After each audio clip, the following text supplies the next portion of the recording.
Temperature in the 50s, a little bit of a breeze.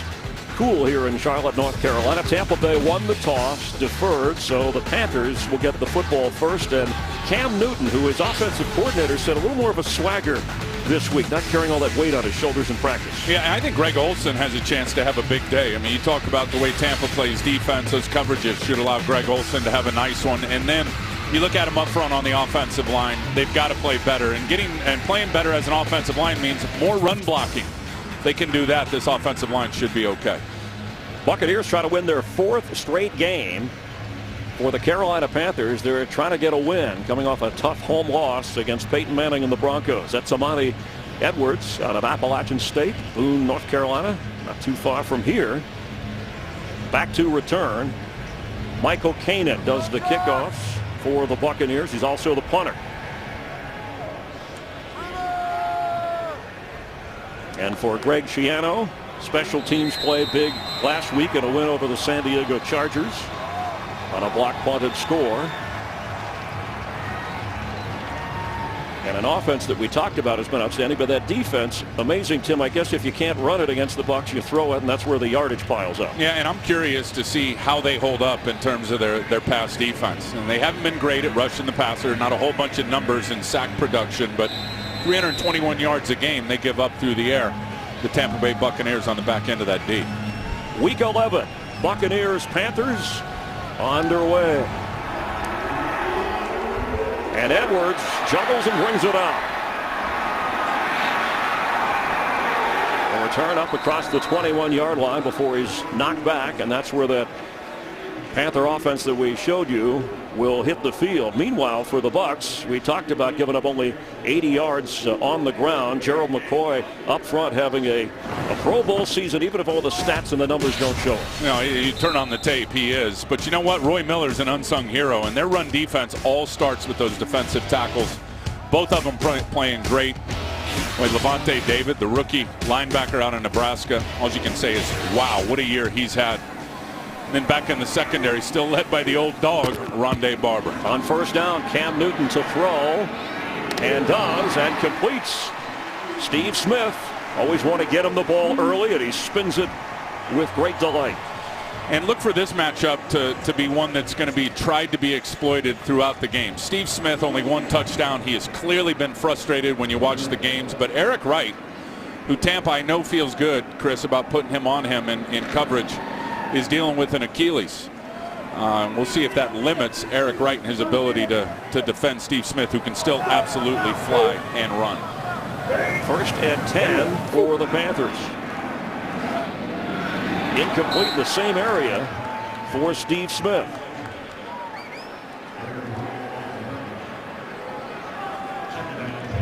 Oh, I love that clap by Steve Smith. And he told us in talking to him on Friday, getting ready for the game, he talks about his frustration. He gets upset. He said, but the one clap is like his fire extinguisher, Chris. It's like, okay, I'm frustrated. I'm moving on. Here's the fire extinguisher. Bang. Put the fire out. Move on to the next play.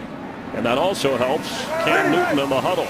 On second down 10 from the 32 of the Panthers, Jonathan Stewart, the running back.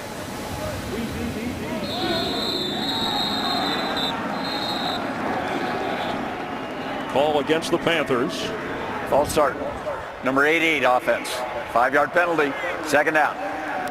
It's on tight end Greg Olsen, who is the leading receiver for Ron Rivera's team. So now 2nd and 15. And they got to get something going early in this game, and that's not the way to do it with a pre-snap penalty. Ron Rivera, I mean, you think of the last 4 games here at home, Chris, all the turnovers, only 12 points a game. If anybody needs that offense to be efficient and play well today, it's the head coach, Ron Rivera.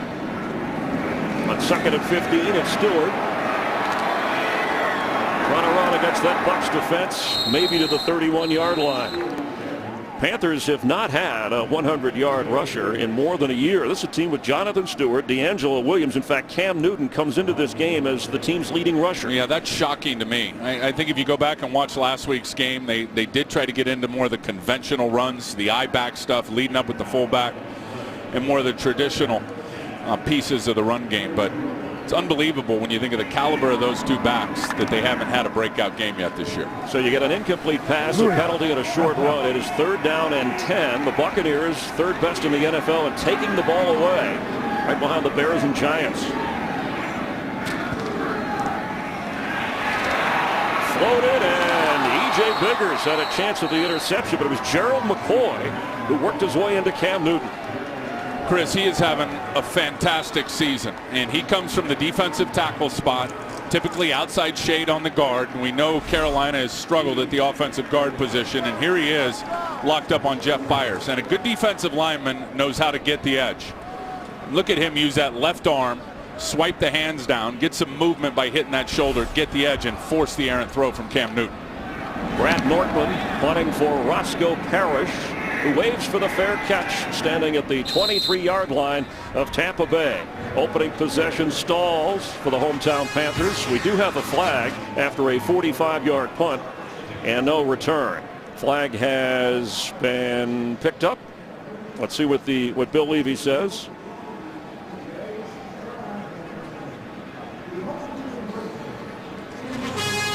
No flag from the 24. The Bucs take over on offense. 24-year-old Josh Freeman, the slimmer, sleeker 2012 model, from his own 24 on 1st and 10. Pass is complete. Who else? Vincent Jackson, his 37th catch of the season. We check the offense.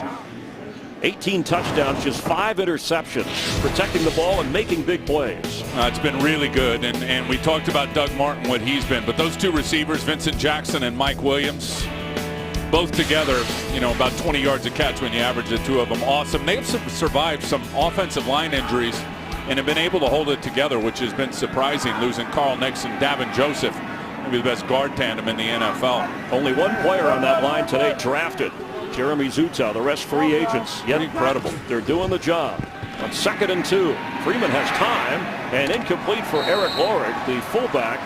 Late turning in the formation. Charles Johnson helping to put some pressure on. He leads the Panthers in sacks with 8.5. And it's, Chris, it is the pass rush and the sack production that has upticked for the Carolina Panthers over the last several games. They have been getting to the quarterback. Talked about Luke Kuechly in the middle. Thomas Davis, great story, playing some good football. That's a good linebacking core. Then on the back end, boy, the matchups with Captain Munnerlyn and the rookie Josh Norman against that elite tandem of wide receivers should be fun to watch. DJ Ware checks it at running back on 3rd and 2. Luke Stocker, the tight end, splits out to the top of your screen. Freeman to throw and floats it for Vincent Jackson, incomplete. Coverage by Josh Thomas, backup corner. And the Bucs, who have scored 31 points on their first possession, are stalled here. I think the key here is you've got to get your hands on Vincent Jackson. And you got to play physical with him, as you saw Josh Norman there. He's given up 5 inches in height. He's only in his 2nd year, and if he's going to be successful against Vincent Jackson, you got to get your hands on him at the line of scrimmage. Michael Kanan standing inside his own 18-yard line and back to return punts. Captain Munnerlyn. A boomer from Kanan. Munnerlyn from his 15-yard line. Straight up the middle. The ball's out. And the Bucs had a shot at it back in the pile at the 29. Fumble by Munnerlyn after a nifty return. And the Buccaneers have it. Coming up with the recovery is Dakota Watson. It's all good for Captain Munnerlyn as he's taking it right up the gut. Ball is a little bit away from him in terms of his body. Looked like he was trying to cradle it there and just lost it. Eric Lorig knocked it out. Aurelius Ben had a chance to get it. Lewis had a chance to get it. Dakota Watson ends up with it. 29-yard line of the Carolina Panthers. And he was already losing that ball before it got popped out.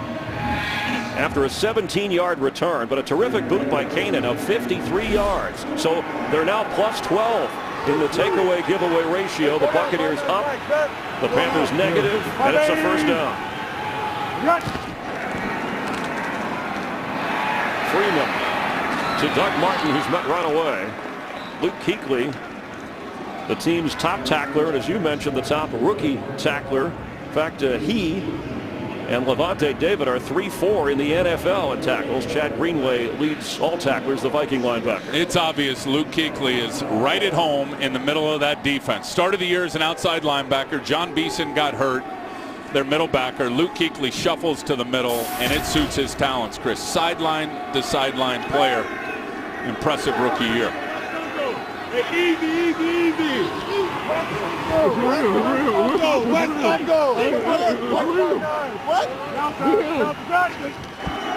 lot of chatter going on. Doug Martin carries inside the 20-yard line. Looked like he fell at the 19 near a first down. Thomas Davis on the tackle for the Panthers.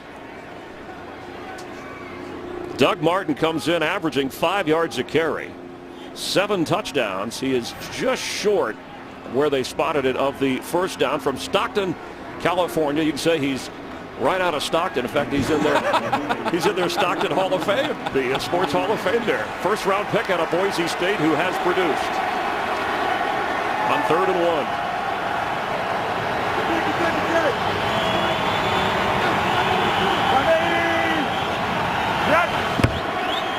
Freeman keeps and got the first down. Josh Freeman is 6'6".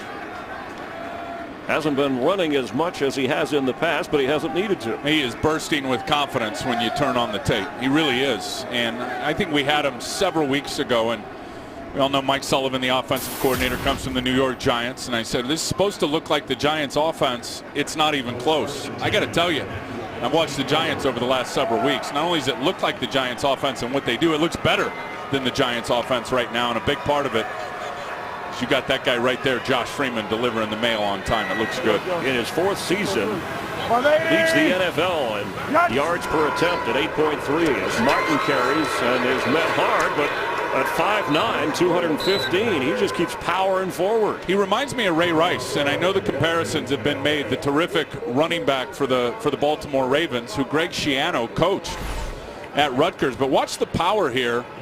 Low center of gravity, gets his pads down, plows right into Luke Kuechly.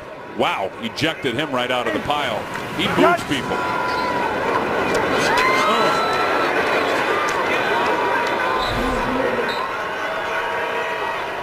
Martin remains in.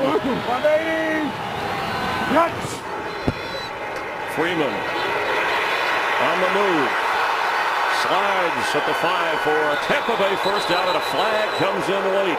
I think they're going to get one of the defenders for Carolina. Once Josh Freeman started his slide, one of the defenders still hit him. Foul, unnecessary roughness. Number 50 of the defense going to the quarterback's head. It was in his slide. Half the distance to the goal. First down.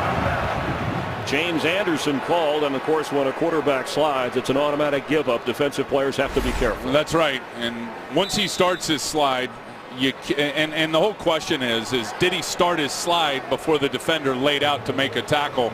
It almost looks simultaneous. Yeah, it's a tough spot for a defender. That was bang bang. Ends up as a 1st and goal from the 3-yard line after the fumble recovery by Dakota Watson on the punt return. Bucs in scoring position. 3 tight ends. Freeman has it. And end zone, at the back of the end zone, Nate Byam, the 3rd-string tight end, has a touchdown.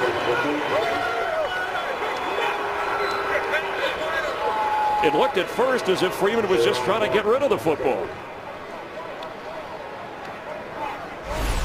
Nate Byam comes in motion. You see right here, he's just going to slip behind the linebackers. And Luke Kuechly, who was matched up on Dallas Clark, probably held with him just a little bit too long, which opened the window behind him for Nate Byam to get the touchdown. First career touchdown for Nate Byam, a free agent out of Pittsburgh. He was with the 49ers the last couple of seasons, more of a blocking tight end, but Freeman found him to give the Bucs the lead here in the opening quarter. Connor Barth on to try the extra point. Kanan the holder. And it is 7-0 Tampa Bay. 3-yard touchdown pass.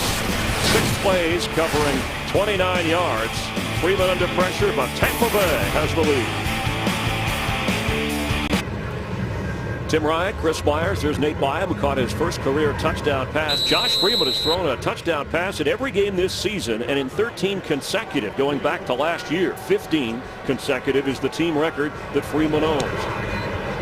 Amani Edwards Watches it bounce short up at the 20-yard line. The man picks it up and rolling forward with a pretty decent return at the 29-yard line is Sione Fua, and then a flag comes in. Number 57 of the receiving team during the return. 10-yard penalty. First down. Timeout. Another self-inflicted wound for the Carolina Panthers. Jordan Sen holding Adam Hayward. Bucs have the lead. Panthers have the football. Downtown Charlotte from their own 16. That Buccaneer defense. It was a special teams takeaway, but they have 20, and they have scored 83 points off 20 takeaways. That's third best in the NFL this year. From their own 16-yard line, 1st and 10, Cam Newton from the shotgun with Jonathan Stewart the back.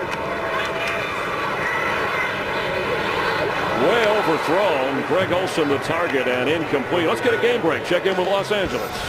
All right, making his first NFL start, Nick Foles has already thrown 2 interceptions in the game against the Redskins, and the Skins are taking advantage. That was after his first RG3 and Darryl Young for a 7-0 Washington lead.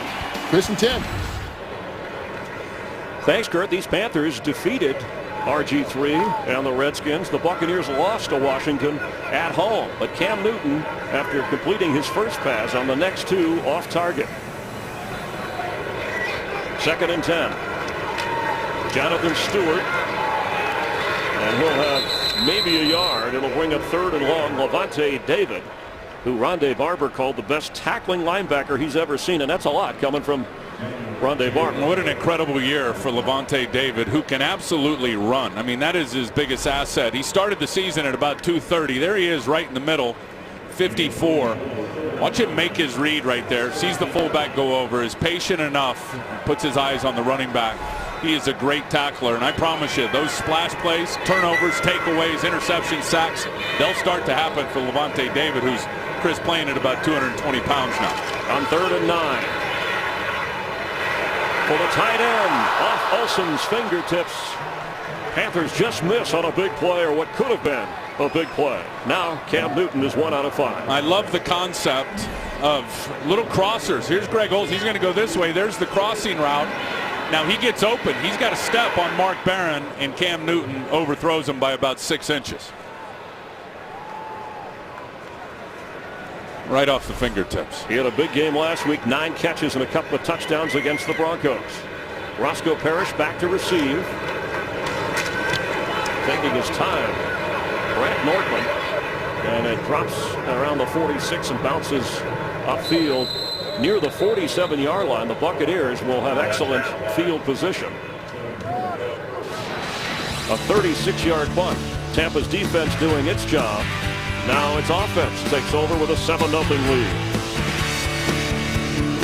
Panthers promoted Richard Rodgers as their new special teams coach, letting go of Brian Murphy this week. And so far, a rough start for the Panthers special teams. A poor punt, a penalty, and a lost fumble. On 1st down, Freeman still has it. And open. Vincent Jackson inside the 34-yard line.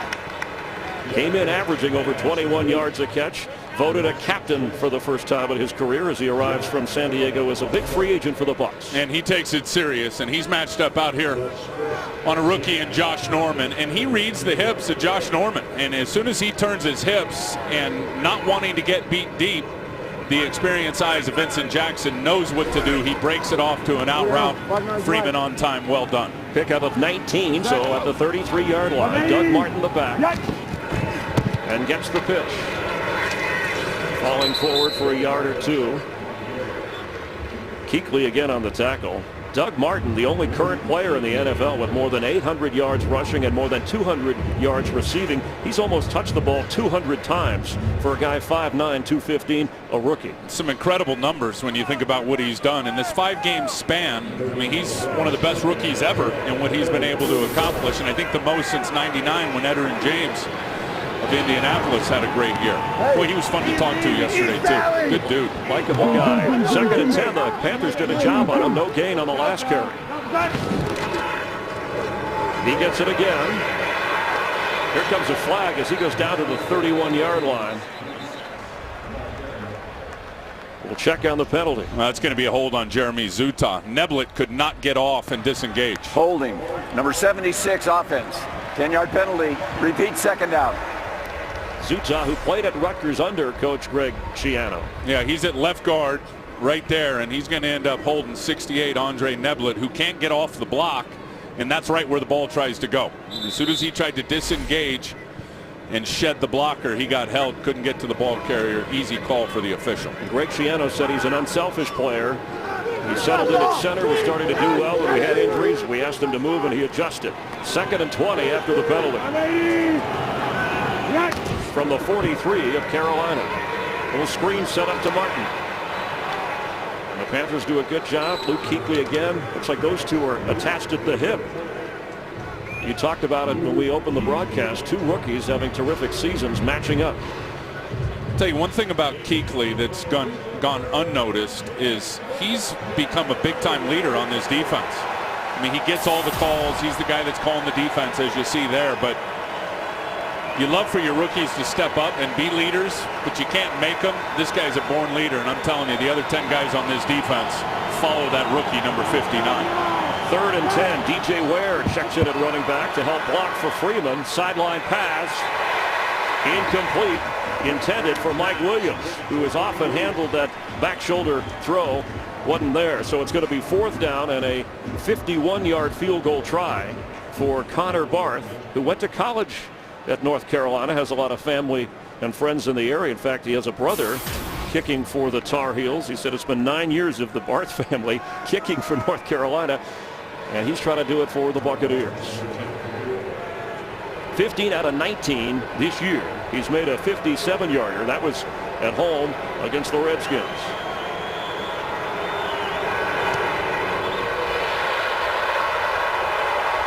He got it. 51 yards. Bucs tack on 3. And it's now a 10-0 Tampa Bay lead. Some Buc fans made their way north here to Charlotte.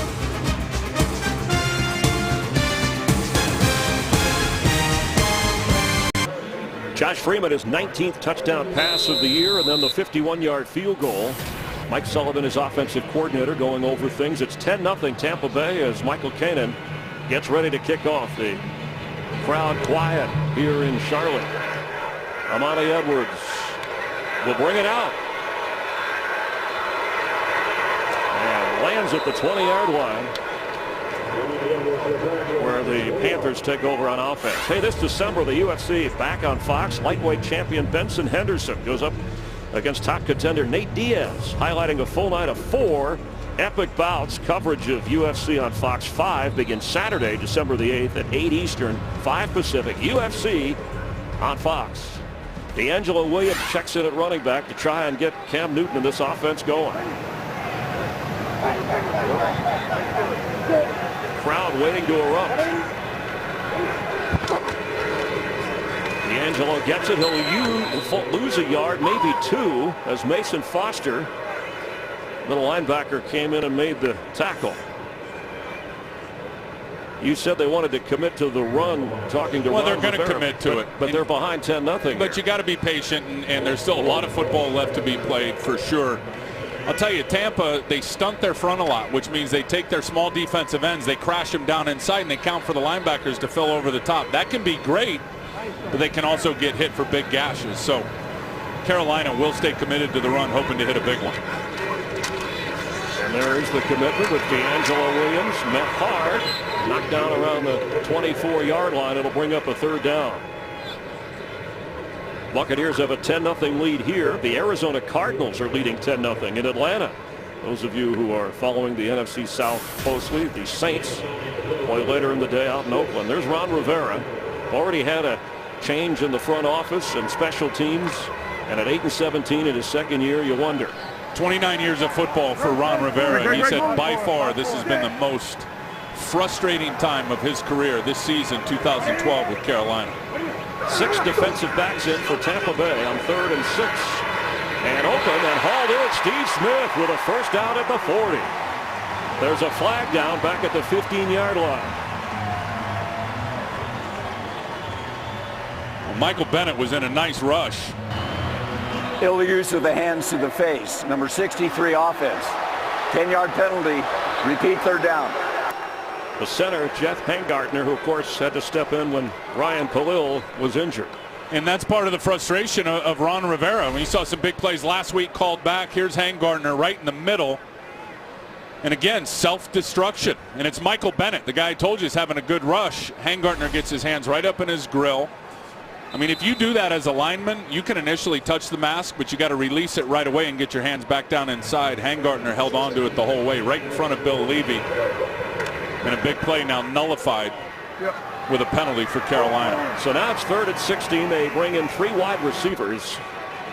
Carolina from its own 14-yard line. 3-man rush. And Cam Newton goes down. Daquan Bowers with the sack. Second-year player from Clemson in the Carolinas delivers on Cam Newton. Well, he just gets Jordan Gross on roller skates. And we all talk about what you start pushing an offensive lineman back, he's on skates, and I promise you, Jordan Gross slid right out. No excuse for that 3-man rush. Getting sacked, unacceptable. Greg Schiano says special teams a continuation of his defense. They blocked one last week here. Set up for the return with Roscoe Parrish, who slips as the ball drops in front of him and rolls into Tampa Bay territory. This is the first sack this year for Daquan Bowers, who Chris talked about had the Achilles. He's right here. Watch what I mean getting Jordan Gross on skates. Watch the feet of Jordan Gross. See how they slide right out? Cam Newton has no awareness in the pocket until it's way too late that his offensive tackle is beat and takes the sack. Actually his second sack, but amazing coming off the injury that he had. Achilles surgery in the offseason, you would never think that same year any position, in particular defensive lineman, would be back on the field. Doug Martin, 3 carries, 10 yards so far. He has 2 catches in the game as well, and he gets the carry going straight ahead. Let's check in with Los Angeles for a game break. Well, the Falcons trying to bounce back from losing their first game of the season last week. Not doing it well right now. Arizona's Larod Stevens-Howling scores a short 3-yard touchdown. Matt Ryan's been picked off twice already. Cardinals with a 10-0 lead. Chris, Tim. Thank you, Kurt. On 2nd down 6, we have an injured player on the field. Donald Penn, the left tackle, Pro Bowl player who worked his way up as a free agent, in pain, and that'd be a crushing blow for this Tampa team. Todd Torricelli, the trainer, with Donald Penn, who walked over to the bench. Yeah, and they're looking at his lower leg. Donald Penn, they had the calf injury in the preseason, right? I say it every year about Donald Penn when I get to see him. Don't let the bad body fool you. That guy is a very, very good player. It'll be a huge loss if he can't get back. He's their best offensive lineman, bar none right now for the Bucs. They love to run on the left side. DeMar Dotson will move over to left tackle. Jeremy Trueblood will move into the right tackle spot from the Carolina 47-yard line on 2nd down. And Freeman, it's tipped, and Mike Williams had a shot at the deflection by Nakamura. Well, Nakamura had a shot at an interception, and he just broke too early on the ball. That's really all there is to it. It'll be 3rd and 6. The throw looked off from the start. And you can see Nakamura's coming from back here. He just mistimed his jump, misplayed the ball, and that almost fell right into the hands of Mike Williams. Munnerlyn knocks it out. Here comes the crowd, hoping for a little defense on 3rd down. DJ Ware back in for the Bucs at running back. 3 wide receivers.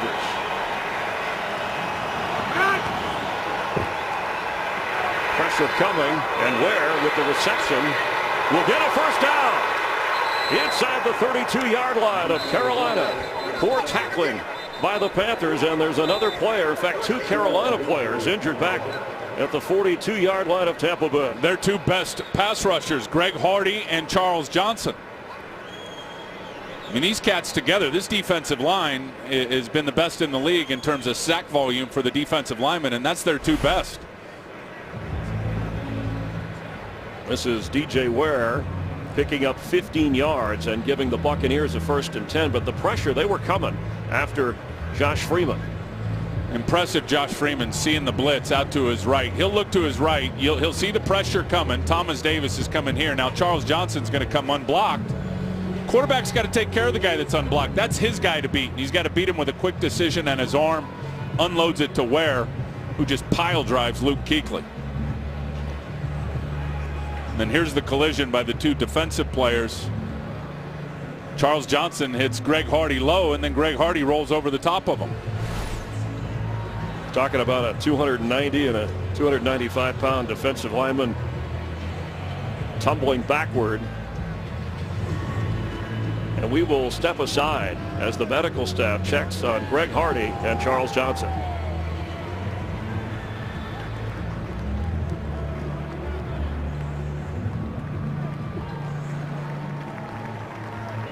Greg Hardy and Charles Johnson walking off the field, a combined 15 sacks right there out of the lineup. And Donald Penn returns a tackle for Tampa Bay on first down from the Carolina 32. Doug Martin inside the 30-yard line.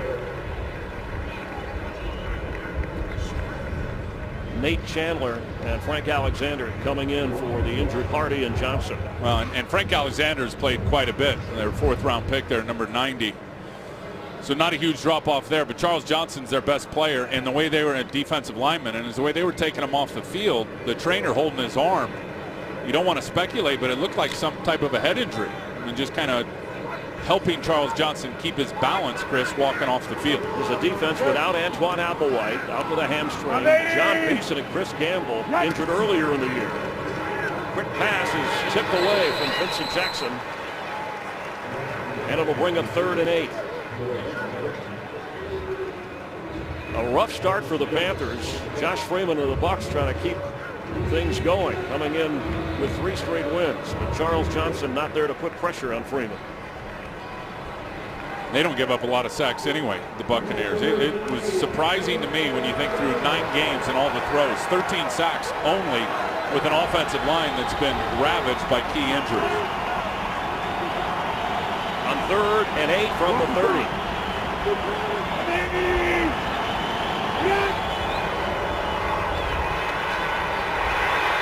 Freeman throws, it's intercepted. It's Captain Mutterland. Look at the captain go. Touchdown Panthers. There is a flag down. It's a late flag, though. I think this came well after the turnover. The ball was already intercepted, and then there was a scrum going on down on the field, so I think this will stand. But bad decision by Josh Freeman to unload that football under pressure. Captain Mutterland, who ran an interception back for a touchdown and a loss to Seattle here in Charlotte, took that one back all the way. Ruling on the field is touchdown. Personal foul during the return of the receiving team, of the intercepting team. It'll be a 15-yard penalty on the kickoff, number 62. A 74-yard touchdown return to get the Panthers on the board, and you called it, Tim. The touchdown is good. Penalty assessed on the kick. Josh Freeman should have never thrown that football, Chris. He had Dewan Edwards in his face. He had Frank Alexander behind him, and then he just soft tosses it up in the air. Captain Mutterland read it the whole way, undercut it. Gosh, second game we've done here, and in both games, Captain Mutterland's got an interception for a touchdown. His 3rd interception return touchdown. Ooh. And the extra point. Justin Medlock gets the Panthers to within 3. It's only his 6th interception of this season. Ted Larson was called for the penalty, the Tampa Bay center, after the... Well, you saw Dewan Edwards on the quarterback, and Ted Larson wasn't having it.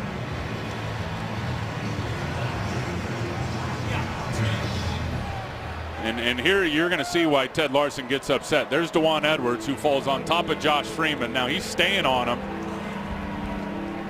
Now he's back on top of him, understanding there was an interception. Quarterback's not getting up to go make the tackle, and then Ted Larson comes out of nowhere and just blasts 92 from behind. Josh Freeman said, we know how dangerous the Panthers can be. We don't want them to get right against us. And I think when you mentioned the ball security and only the 5 interceptions coming in for Josh Freeman, that's one of the things they've done best, is really manage risk. They came in plus 11 on the takeaway giveaway ratio. They recovered a fumble, but Captain Munnerlyn, named after his great grandfather Captain, and he also said, I named my son Captain. Called Captain Crunch by some. Yeah. He doesn't mind that. But the captain does it to the Buccaneers. It's not bad being called Captain Crunch if you're a defensive player. That's a good point. Freeman checking the pictures with Dan Orlovsky, the backup quarterback, and you see after the penalty the great position where they can kick off from. Bucs will take it on the 20-yard line. That would have been an opportunity to maybe try an onside kick or something at the goal line. College football on Fox Friday, the day after Thanksgiving. Washington and Washington State. And then on Saturday, Baylor and Texas Tech, followed by Stanford trying to clinch the Pac-12 North against UCLA. Big win for the Bruins over your Trojans. Easy. But easy. How about Stanford, what they did to Oregon? Oregon and K-State losing. But college football on Fox. It begins Friday, 3 Eastern, noon Pacific, and then Saturday at 2 Eastern, 11 Pacific. We hope you're with us.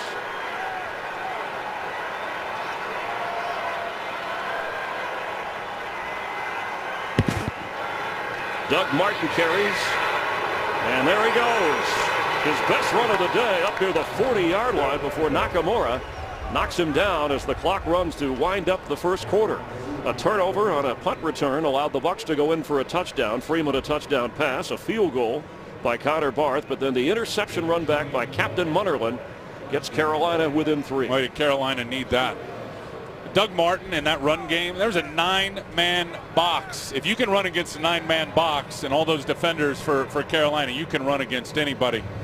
Was proven right there. That's the end of the first quarter in Charlotte. Fox NFL Sunday continues after a break from your local Fox station.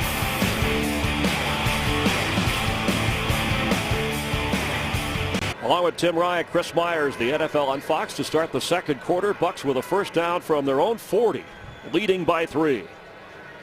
Doug Martin, 6 carries, 36 yards in that opening quarter. And he gets the football on a delay. Fights forward for maybe a yard and a half. Greg Hardy is back in on the defensive line. 6.5 sacks this year. That's important, but no return yet of Charles Johnson as we check the first quarter stats. Well, Carolina, again, has not been able to run the football. That's pretty obvious when you look at that. And then the points off turnovers. 7 apiece. And 4 penalties in that first quarter by the Panthers. 10 total yards of offense for the Carolina Panthers. Wow. Josh Freeman, his first interception in the last 5 games. Captain Munnerlyn ran it back for 6. But second down here. He's on the move. And they got him. Greg Hardy and Andre Neblett.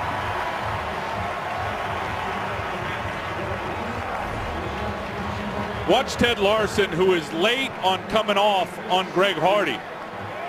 You're going to see Greg Hardy just influence. Now come back inside, and Ted Larson, the center, stayed too long with Ron Edwards, the nose tackle, and unable to peel back and get on Greg Hardy before he could get back there and get Josh Freeman. I can't believe how fast Greg Hardy is. Talking to Ron Rivera, he said this guy runs a 4.6 40 at 275 pounds. On 3rd and 20, 4 wide receivers for Tampa Bay. Wide open in the middle of the field is DJ Ware across the 35, but it'll be 4th down. Well, let's check in with the game break in Los Angeles. In the battle of rookie quarterbacks, Philly's Nick Foles has thrown 2 interceptions, while Washington's RG3 has thrown 2 touchdowns. Not much easier than this. A wide open Aldrick Robinson, 49 yards on the score. Skins with the lead, 14-3. Chris and Tim. Thanks, Kurt. And Joe Adams, the rookie, back to receive a punt. He has not been active since week 3 when he fumbled twice against the Giants. Oh.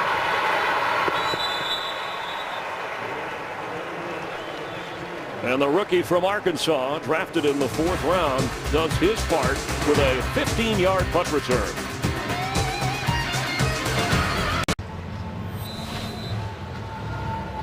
Nice stiff arm by the rookie Joe Adams. Or maybe only 180 pounds, but watch this.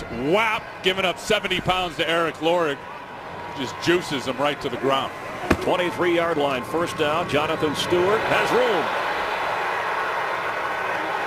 First down for Carolina near the 35.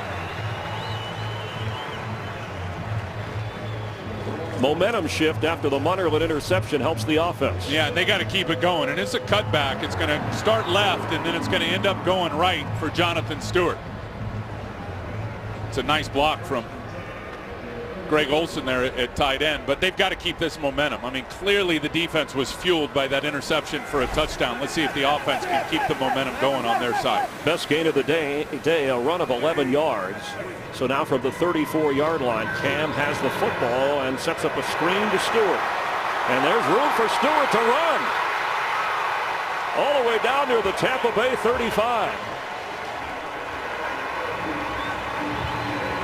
Chris, this to me is where they've really missed Ryan Khalil, pulling out in front, blocking on these screen plays. This one's Jonathan Stewart, but they actually do get a very good block from Jeff Hangartner, who's filling in for Ryan Khalil.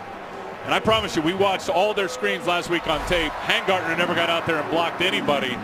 Jeff Hangartner right there was instrumental with that block and freeing up Jonathan Stewart. So D'Angelo Williams checks in for him after a gain of 30. They spotted at the 36 of Tampa Bay. Fresh set of downs for the Panthers.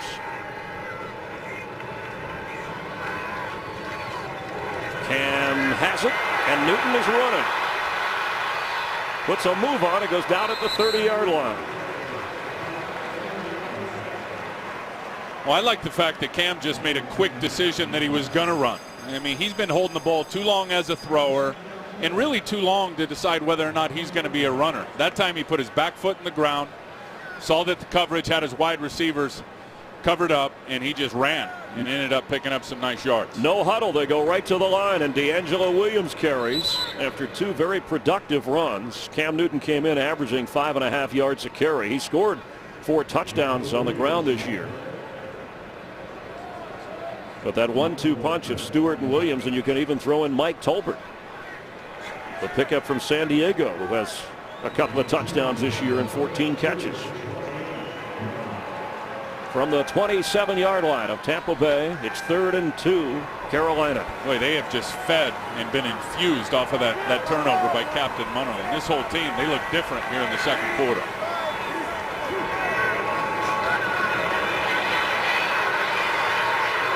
Complete. Steve Smith. First down, Panthers.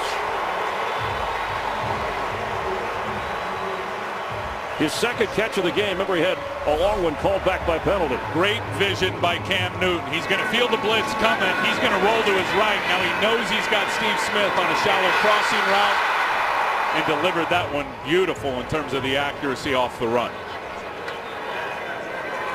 A 17-yard completion, and Mike Tolbert checks in. The former Charger played his college ball at Coastal Carolina. First and goal. End zone throw is incomplete. Eric Wright had a shot at it. It was in the neighborhood of Steve Smith. Probably a good decision by Cam Newton to let that one fly, because Rondé Barber was lying in the weeds getting ready to undercut that and possibly get an interception. I want to correct what I said. It's actually 2nd and 10. They can get a first down at the 11-yard line without having to go into the end zone. You see that in-cutting route by Steve Smith. It looked open for a second, but Rondé Barber was just taking his time back there, knowing that Cam Newton was going to go to that spot and undercut it. Smart for Cam to let it go and throw the incompletion. Cam Newton will go nowhere. It'll be 3rd and 10. Gary Gibson, former Rutgers player, from his defensive line spot. And you're not going to fool the Buccaneers, I don't think, with the Cam Newton runs down in scoring position. You're just not going to do it. Greg Schiano has said all those years in college, 11 at Rutgers, he's seen a lot of that kind of running from quarterbacks. So his teams are ready for it. Well, think about the first matchup, week 1, the game that Tampa won by 6. There was 13 carries in that game, only 10 yards by the Carolina Panthers. Now 6 defensive backs for the Bucs on 3rd and 10 from the 11-yard line. Keep our eye on Greg Olsen in the slot at the bottom of your screen. End zone throw for Olsen. He battles for it. There's a flag. He's going to get pass interference on Mark Barron. Pass interference, number 24 defense in the end zone. Ball placed at the 1. First down. A major penalty that sets up the Carolina Panthers on a 3rd down pass interference call. Watch Olsen stab inside, which forces Mark Barron to fall inside a little bit, opens up a little running lane for him, break to the corner. Well thrown ball. Mark Barron never turns and locates. It's kind of a tic-tac call, though. I didn't see a whole bunch of contact on Greg Olsen. If he had turned around, he might have had an interception. Yeah, you can have contact as long as you flip your head around and try to locate the football. 1st and goal. Jonathan Stewart. Touchdown. It took a while through the pile, but Carolina gets 6. Oh, partner, we got a good one. A while through the pile. I like that. You know what I like? I like it was a conventional run. High back, send the lead back up in front, let Mike Tolbert try to clear it out for you. Jonathan Stewart is a wide load and just punches his way in. 8 plays, 76 yards, and a happy Panther fan. He's as excited as Cam Newton that they got the touchdown. Medlock with the extra point. It was 10-0 at one time with 8:53 to go before the half. Jonathan Stewart and the Panther fans like what they see now on the scoreboard. Carolina leads it by 4.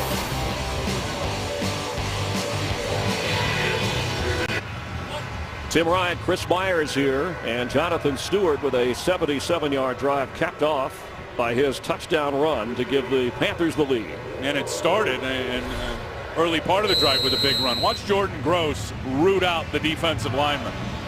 Typically when a defensive lineman down on the goal line fires at your thigh pads, it's a stalemate. Not for Jordan Gross. Pushed him right into the end zone. Panthers will kick off. The ball off the tee. Laquan Lewis has stepped back to return for the Tampa Bay Buccaneers. Defensive back from Arizona State, who was originally signed by Tennessee. He was with the Dallas Cowboys practice squad. He had 1 return for 10 yards last week. They've been looking for something on kickoff returns. Aurelius Ben not 100% healthy. And now a spark for the Bucs, who all of a sudden trail.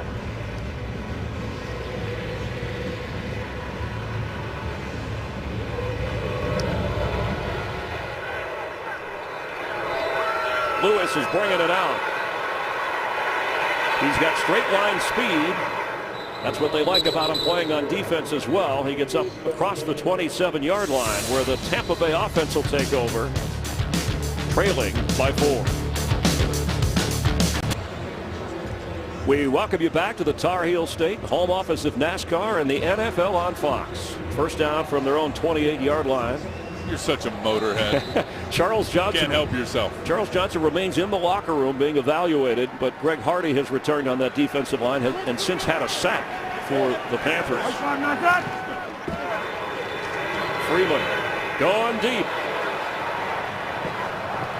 Incomplete for Mike Williams. Captain Munnerlyn back there covering. You know, Greg Schiano during practice this week. This is a young Buccaneer team with a 3-game winning streak, a game that people think they should win on the road. Wanted to make sure they were focused. There were some media members toward the end of practice kind of joking around on the side, and he went over politely and said, I don't want any cackling going on. We need to focus here. We need to keep our mind on what's going on. He just said, can you keep it down a little bit? Wants his team serious with the mission at hand. Well, he's serious. I got a lot of respect for Greg Schiano. I really do. I mean, he just looks like a football coach. Something alluring about that guy.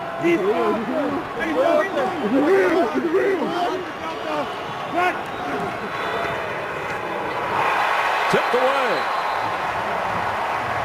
Another big defensive play for the Panthers. It'll be 3rd down.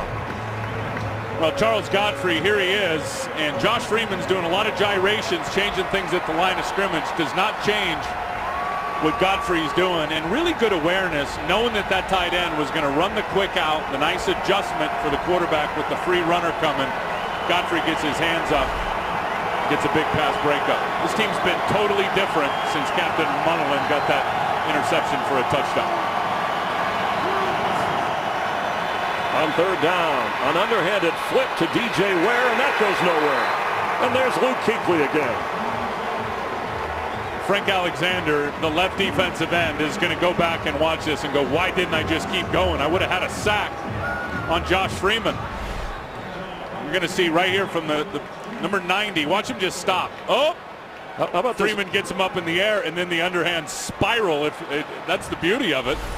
Goes a spiral underhand to Ware that goes for nothing. The pressure created by that Carolina defense starting to affect Freeman. So a punting situation for Canaan. You saw the rookie Joe Adams back to return.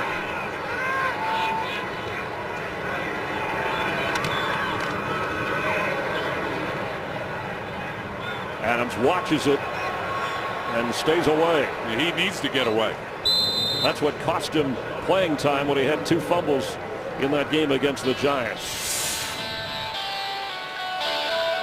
Carolina's defense has brought them back. They'll take over on offense here in a moment. Doug Martin with 38 yards rushing on 7 carries so far, including a 20-yard run.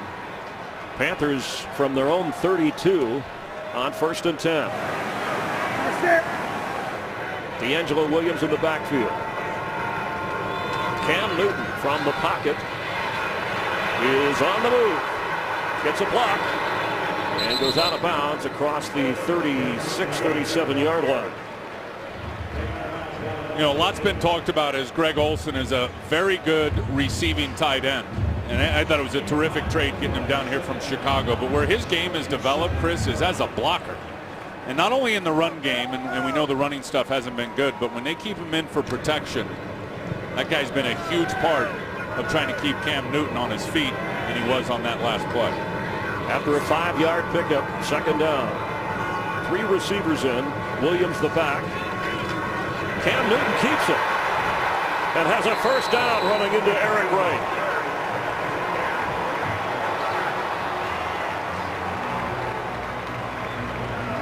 A 10-yard run.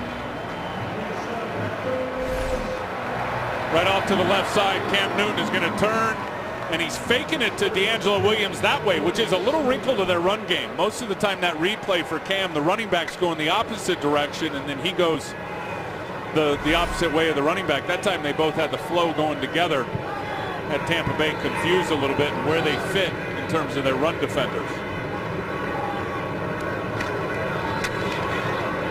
Passes incomplete. Lewis Murphy should have caught it. It'll be 2nd and 10. I asked Cam Newton if running the football helped get him going, get him in the rhythm of a game. Sometimes mobile quarterbacks have told me that helps them if other things aren't working. And he said it really doesn't matter. He hasn't complained this much about not having designed runs. But the Captain Munnerlyn interception return for a touchdown is what turned this game around, and the offense hoping to keep the momentum going here.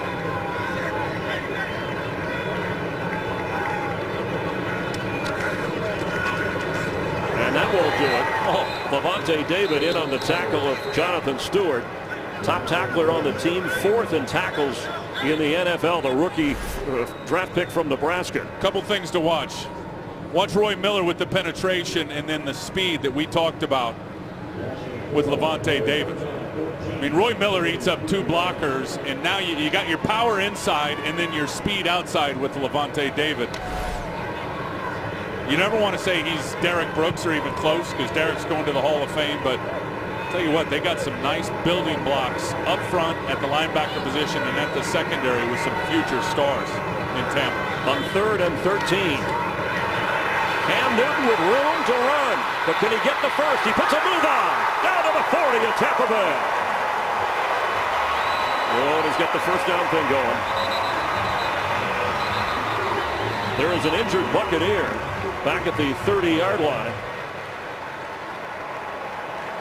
after a 17-yard run from Cam Newton. Aaron Morgan, backup defensive end, is in pain.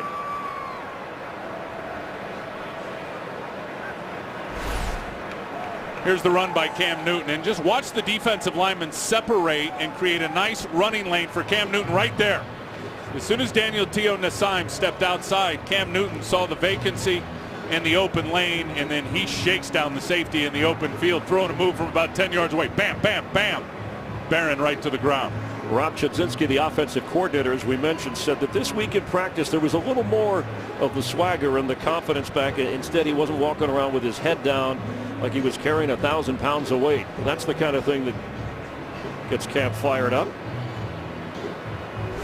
He is the leading rusher for the Panthers so far in this game and came in as the team's leading rusher. Meanwhile, for Morgan, the medical staff checking on him with 5:29 to go here in the first half. Cam Newton's been impressive now since that first quarter, the first couple of drives where he was clearly off target, throwing high balls, not getting things out on time. He's been a different player ever since as a quick decision maker. Here's Aaron Morgan right up here, the defensive end. No, he just got hit by Daniel Nassime as he's trying to turn the corner. It's right there. The shoulder pad on the front of the helmet of Morgan was the clear cause of the injury. He was able to walk off. Remember, Adrian Claiborne on injured reserve out for this Buccaneer team on the defensive line. It's been a physical game already. Charles Johnson in the locker room. We've had Donald Penn go in and out. Had Greg Hardy go in and out. D'Angelo Williams the back, a fresh set of downs, and the Panthers look like they jumped. False start. Number 77 offense. 5-yard penalty, first down. Right tackle Byron Bell called for the penalty. So it'll be 1st and 15 now for Ron Rivera's team. Once a player with the Chicago Bears, a former teammate of yours. Want to send out get well wishes to Mike Ditka, battling a bit of an illness in the hospital. We hope Coach Ditka's doing better. Thinking about you, Coach.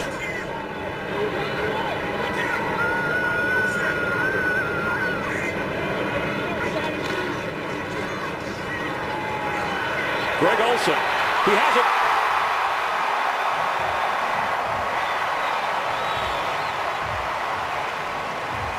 All the way down to the 13-yard line.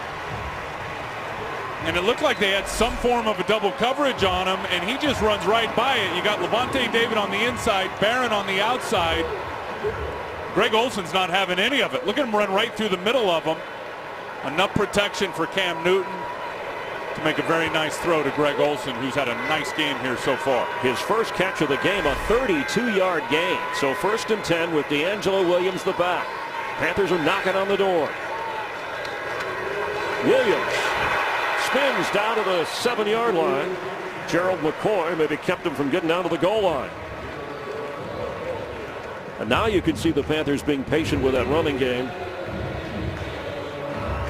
Cam Newton seems to have settled down after going 1 for 5. He's gone 3 out of 5 since. And I think they have to be patient. And I think that's been a big problem with them all year. And talking to the players, a lot of them have said this offense is about touchdown or check down. There's been nothing in between. We've seen the in-between game here today.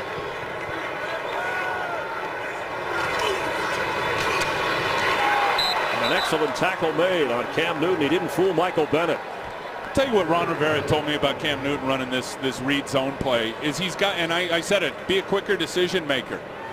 I mean, he rides this play so long and he keeps the ball in there. Watch as he turns to hand it to D'Angelo and how long he keeps it in the belly of D'Angelo. That's too long. Ron Rivera talked about that. Make a quicker decision. Either hand it off or pull it out and get around the corner. Well played by Michael Bennett. So now 3rd and 9 after the 4-yard loss. Steve Smith splits out to the top of your screen. 6 defensive backs in for the Bucs.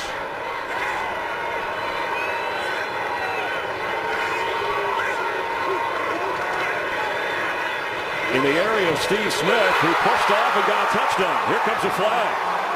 Yeah, that'll be OPI. That's an easy call. Offensive pass interference. And a tough hit delivered on Cam Newton. Pass interference. Number 89 offense. Well, that should have been a penalty on Daniel Nassim. He took Cam Newton absolutely low. Penalty is declined. 4th down. Well, I love the way Cam Newton decided he was going to take a shot knowing Steve Smith was in one-on-one coverage. It was well covered by Eric Wright. Steve Smith had to throw him out of the way, and that should have been a penalty. You cannot hit the quarterback below the knee like that if you're Daniel Nassim. You can't decline for a touchdown. Therefore, the 10-yard penalty will be enforced. You can't replay 3rd down. All right, he didn't want to decline because it was a touchdown catch. If they had ruled it incomplete, he could have declined it. So Schiano says we'll take the penalty. We'll see if Newton's okay. It'll be 3rd and 19, so the Panthers will at least get another shot here from the 22-yard line of Tampa Bay.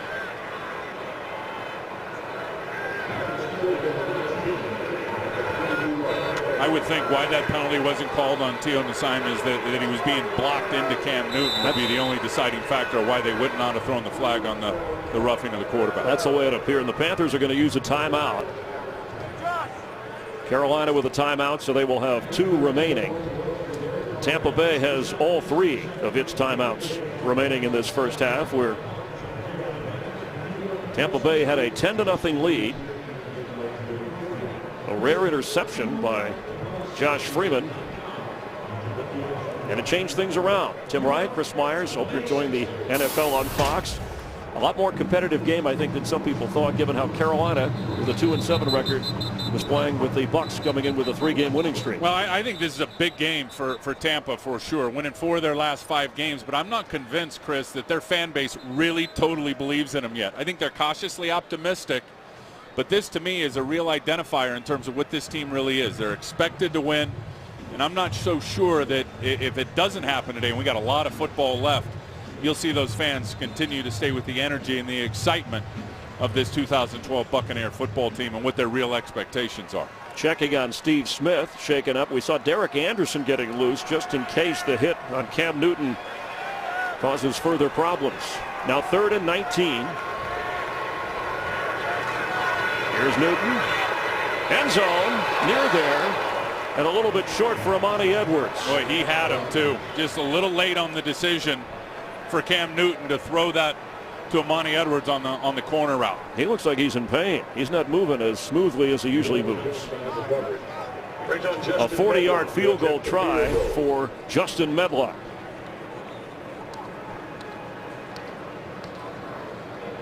Incomplete, so Cam Newton is now 4 of 11.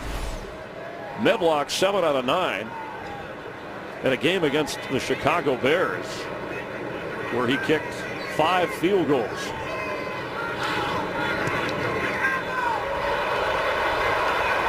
And it's no good. He had a miss last week here against the Broncos that affected momentum. He has not been very reliable for the Panthers, so Greg Schiano's team escapes. Good snap, good hold, and he just yanks it right to the left. It doesn't curl back in for him. You know, he said, I was talking to him pregame, he said whatever way those flags are blowing on top, the wind's actually going in the opposite direction in terms of how it's going to push the ball. The flags were going left and the ball went right. He didn't make the right adjustment. Yeah, that may not seem like a lot, but Panther fans are frustrated when you have a chance to get 3, and that's a 40-yarder against a team in your division as Doug Martin carries. Big difference, 7-point lead and a 4-point lead. And Charles Johnson, by the way, has come back in. Look at those numbers right there, Chris. Before the Munnerlyn interception for a touchdown and since. I mean, fueled everywhere, not just on the defensive side of the ball. Offensively, they've done their thing much better as well. It didn't fuel Justin Medlock. There's Charles Johnson. 8.5 sacks. You know I kid because I care. And they were checking him for a neck injury in the locker room, so it's good that he's back out along with Greg Hardy. Both collided a little bit earlier, so we've reached the 2-minute warning. Buccaneers from just beyond their own 30 with all 3 of their timeouts. And we'll have more from Carolina in a moment. 2nd and 9 from their own 31-yard line. All 3 timeouts for Josh Freeman. From the pocket, Completes, but short of the first down to Mike Williams. Looked like the ball may have been pulled away at the last moment. And the line judge over on the side, though, is calling it down by contact. He was down before that ball popped out. First catch of the game for Williams. Luke Kuechly's out of his mind. He wants this thing to be looked at. Look at him. Look at Luke Kuechly, 59. Timeout, Carolina. We can take a closer look. If it was ruled a turnover, it would be reviewed automatically as we're within the 2-minute window. Panthers will have one timeout remaining. The Bucs all three facing a 3rd and 3. And here's the last play. Mike Williams on an in-cutting route. Yeah, he was down. It looked like his back had touched the ground before the ball came out. Looked like that even might have been incomplete.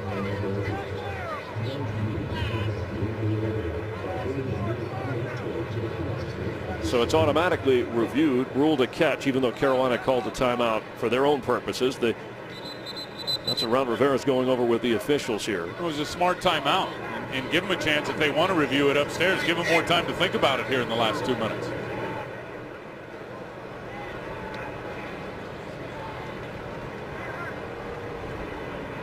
Bucs had a 10-0 lead. Panthers have come back to take a 14-10 advantage after a missed field goal. DJ Ware in the backfield on 3rd down.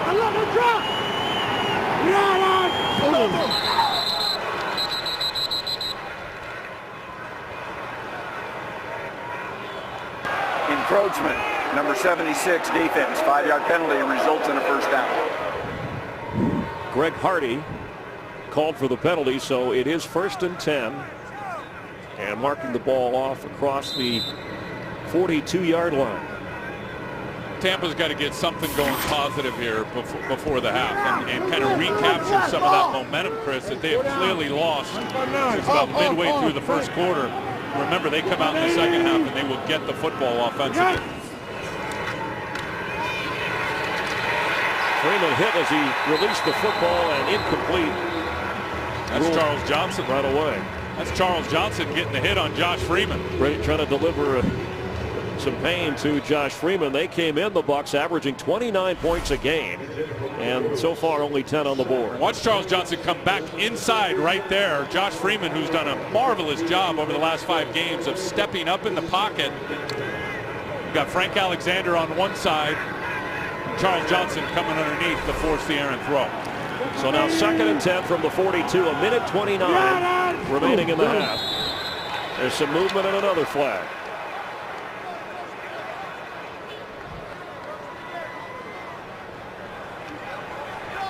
Ball start, number 69 offense, 5-yard penalty, 2nd down. So DeMar Dotson, the right tackle, goes against the Buccaneers, so it'll be 2nd and 15.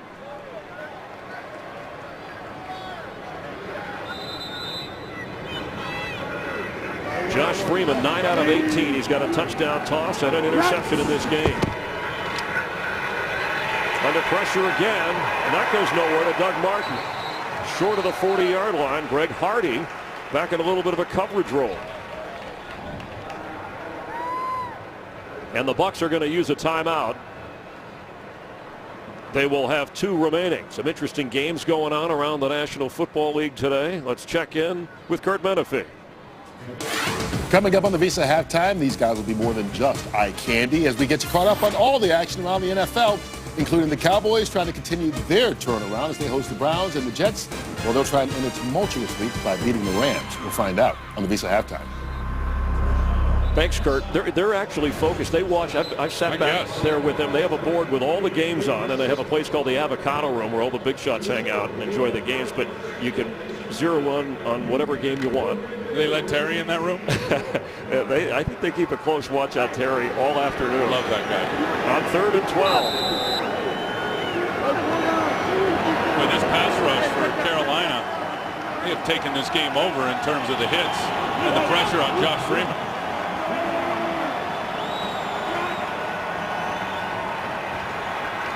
Freeman completes. That's Dallas Clark into Carolina territory, but short of the first down.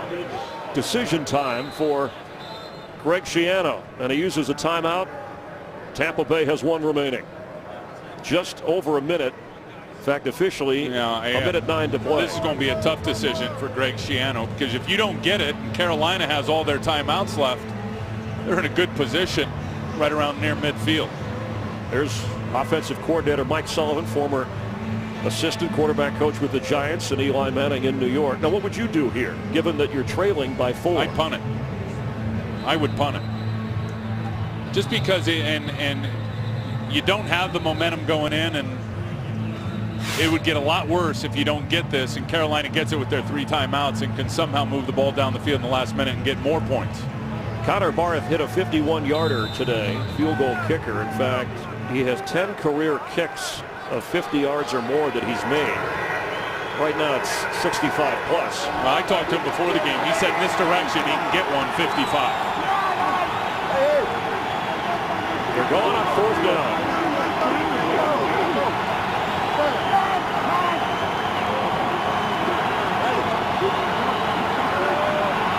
You're trying to draw him off. We're going to come out and punt it. Worth a shot. Away game. Offense, 5-yard penalty, 4th down. That's a smart move. He doesn't look like the riverboat gambler type. You see him, usually he's got a whistle around his neck. Oh, it's in there somewhere. In fact, Jonathan Grella of the public relations department of the Buccaneers was saying sometimes even for interviews, I got to get him to take off the whistle. He's just used to carrying it around. What he did at Rutgers, absolutely incredible. 46-year-old Greg Schiano, a New Jersey guy. Kanan, Captain Munnerlyn back and watches it roll into the end zone with 1 minute and 1 second to go after a 54-yard punt. In case you tuned in a little bit late, after a fumble punt, Nate Byam, his first career touchdown, and then the interception. That was the game changer right there for this first half. All the momentum, once Captain Munnerlyn picked that one off and made a house call with a touchdown, all momentum to the Carolina Panthers.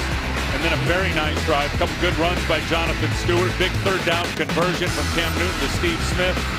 And Stewart finishes it off with a touchdown. Munnerlyn atones for the fumble punt with his touchdown return. 1 timeout for Carolina. A minute and a second before the half.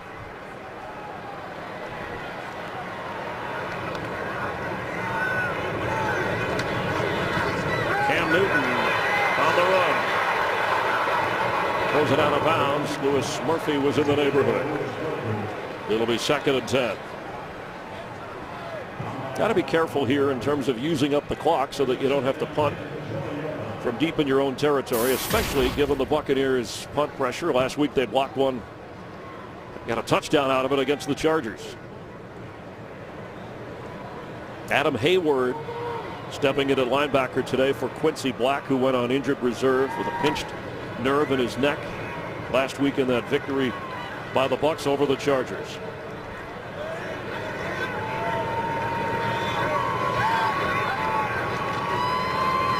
Jonathan Stewart cut down short of the 24-yard line by Eric Wright, playing with that timeout Achilles. call. And the Bucs will use their last timeout.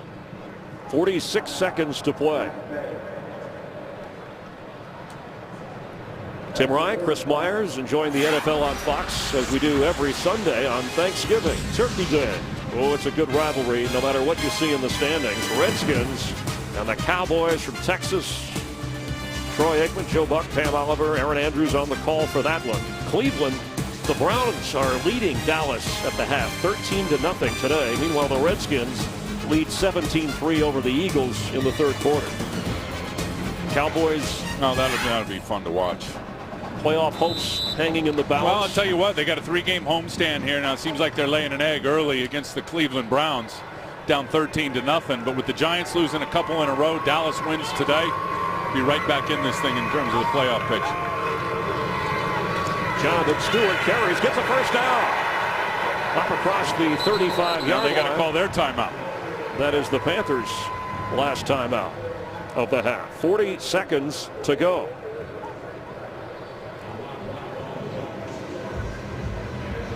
The Buccaneers at 5-4 at the moment. As we take a look at Jonathan Stewart, his 7th carry of the day. And for as wide as he is, his leg strength and his balance, and you saw a good illustration of it there, is really second to none.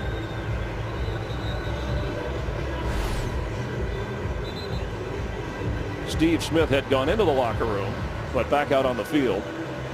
40 seconds to go for the Panthers. Both the Bucs and Carolina out of timeouts. Well, send your receivers deep and run your tight end underneath near the sideline and just pick up some yards in chunks. Have an opportunity to get into field goal range.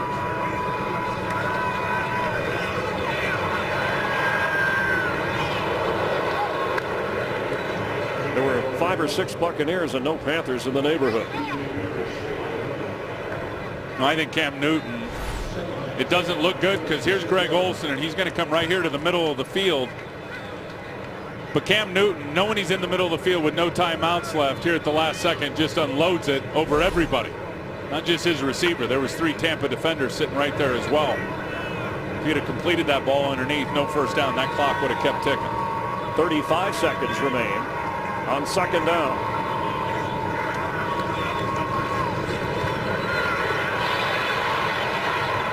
It'll be 3rd down. We're down to 28 seconds.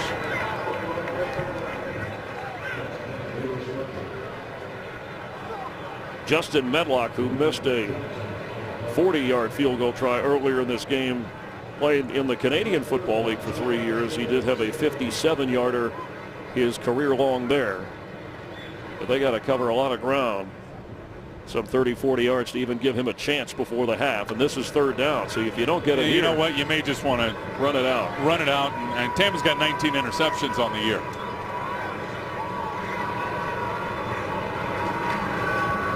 That's what they're going to do. And a good run across the 45-yard line. That should bring us to the half. Stewart says, I'm not ready yet for the half. I want another carry. Well, you can spike it and take one shot. 12 seconds. You might have time for a play. They hustle to the line with 12 seconds remaining. Jonathan Stewart limping over to the sideline. Now, we know throughout his career he's had a bad ankle, right? He's had foot problems really throughout his time here in Carolina. It is 5th year. D'Angelo Williams is 7th year. The 1-2 rushers in Carolina team history. There's Justin Medlock, who might get a shot after all. Well, you got some options here. You take one shot in the end zone, or you take one shot past the 30-yard line near the sideline and give your kicker a chance. Sideline throw incomplete. Brandon LaFell, the target. 8 seconds remain. And it's 3rd down. Tampa Bay, after building a 10-0 lead, trying to win its 4th straight game. Won the earlier meeting between these two teams when the season opened. And at the time, Panthers didn't really know what to go on. They went back to his college career, looked at the Buccaneers, but now they had plenty of weeks of material to study the Bucs, and they've held up pretty well in the first half. 5, 4, throws complete middle of the field. Brandon LaFell, but no timeouts. You can see the red line, which sets up a field goal opportunity, and that'll end the half. A little bit too late on the completion, but the Panthers storm back after trailing early to lead 14-10 at the half. The Buccaneers get the football to start the second half. Right now, let's go to Kirk Menefee in Los Angeles. We welcome you back to Charlotte, North Carolina. Panthers ready to kick off. The Bucs to receive. 14-10. The Carolina Panthers lead. Tim Ryan, Chris Myers, Cam Newton running the football most effective, yet his team has the lead. Well, I tell you, Cam has been a little inconsistent. It's what we talked about in the open of the game. He started 1 for 5, then he got a little bit hot, and then finished the half at 1 for 7. Now, to his credit, no turnovers, which has been a big story for him. And then I think when you talk Tampa, Chris, it's about protection. I mean, Josh Freeman has been hit on almost half of his throws. Those big plays down the field have not been able to develop. Charles Johnson, Greg Hardy, that defensive line, Dewan Edwards, they've gotten after it. They've controlled the line of scrimmage. Howie Long made the point at the half that certainly the limited amount of runs that Doug Martin has had has affected the Tampa Bay offense. They've attempted 20 throws and only 10 times have they tried to run it. Follow your favorite team all season long. Go to itunes.com/NFL. Justin Medlock, who missed a 40-yard field goal try, or it would be a 7-point Carolina lead. That's Laquan Lewis back to return for the Buccaneers. Josh Freeman with an interception and the fumble punt return by Munnerlyn. The 2 turnovers in this game which have had an effect on the scoring. Jonathan Stewart's touchdown gave Carolina the lead. Second half in Carolina underway. And Lewis will down it. 20-yard line for the Bucs offense. Let's check in down on the field with Jamie Maggio. All right, thank you, Chris. Well, you mentioned Doug Martin. Ron Rivera gave his defense credit in containing the run. He also gave me the update on Steve Smith. He said he had a dislocated finger when he disappeared into the locker room for a few minutes there at the end of the half. Obviously, he's returned to the game. When I spoke to Bucs head coach Greg Schiano, he said we've had a lot of missed opportunities, a turnover that completely changed the momentum. All we need to do is hit the reset button. It's as simple as that. Thanks, Jamie. From the 20-yard line, Eric Lord, the fullback for Doug Martin. He fights hard to maybe get a yard. Martin, 8 carries, 39 yards in the game. And 20 of those came on 1 run. So this Carolina defense, they have been stingy across the board. Defensive line setting the line of scrimmage at the point of attack, and then the linebackers flowing over the top along with the safety Charles Godfrey in run support. They've been impressive with the exception of the one nice run by Doug Martin. Freeman 11 out of 20, 87 yards passing. He's been harassed, as you mentioned, all afternoon, especially in the second quarter. He's rolling out and throwing in the clear and wide open is Luke Stocker, but he could not hold on. The backup tight end to Dallas Clark. It'll be 3rd down and 9, another opportunity for that Carolina pass rush. You take a peek there at the halftime statistics. Carolina got their run game going, period. It's really that simple. And I'll tell you another big one that's not there on the halftime stats is the 3rd down conversions for the Carolina Panthers. 5 of 9 in the first half. They were 0 for 12 last week in that football game against the Denver Broncos. From the 21-yard line, quick throw for Mike Williams, out of bounds and incomplete. And Josh Freeman has been off target, and they call that the back shoulder fade to the wide receiver. He reads that corner if he's playing on top of the wide receiver, which means in front of him. Throw it to the back shoulder where the guy can't defend it. And if it's a good throw, it's almost undefendable. 2 times he's tried to throw it to Mike Williams. Both times they were not good throws. Michael Kanan from his own 7-yard line. Back to punt, and rookie Joe Adams standing at the 30-yard line of Carolina. Pressure is picked up. And an excellent kick. Backing the rookie to the 20. Who can fly. And Joe Adams up to the 37, 38-yard line where Aurelius Penn made the special teams play. Cam Newton will lead the offense after a 58-yard punt and a 16-yard return. We welcome you back from the suites here in Carolina. Tim Ryan, Chris Myers, Jamie Maggio from the booth to the field. 37-yard line on 1st down. Here comes a flag.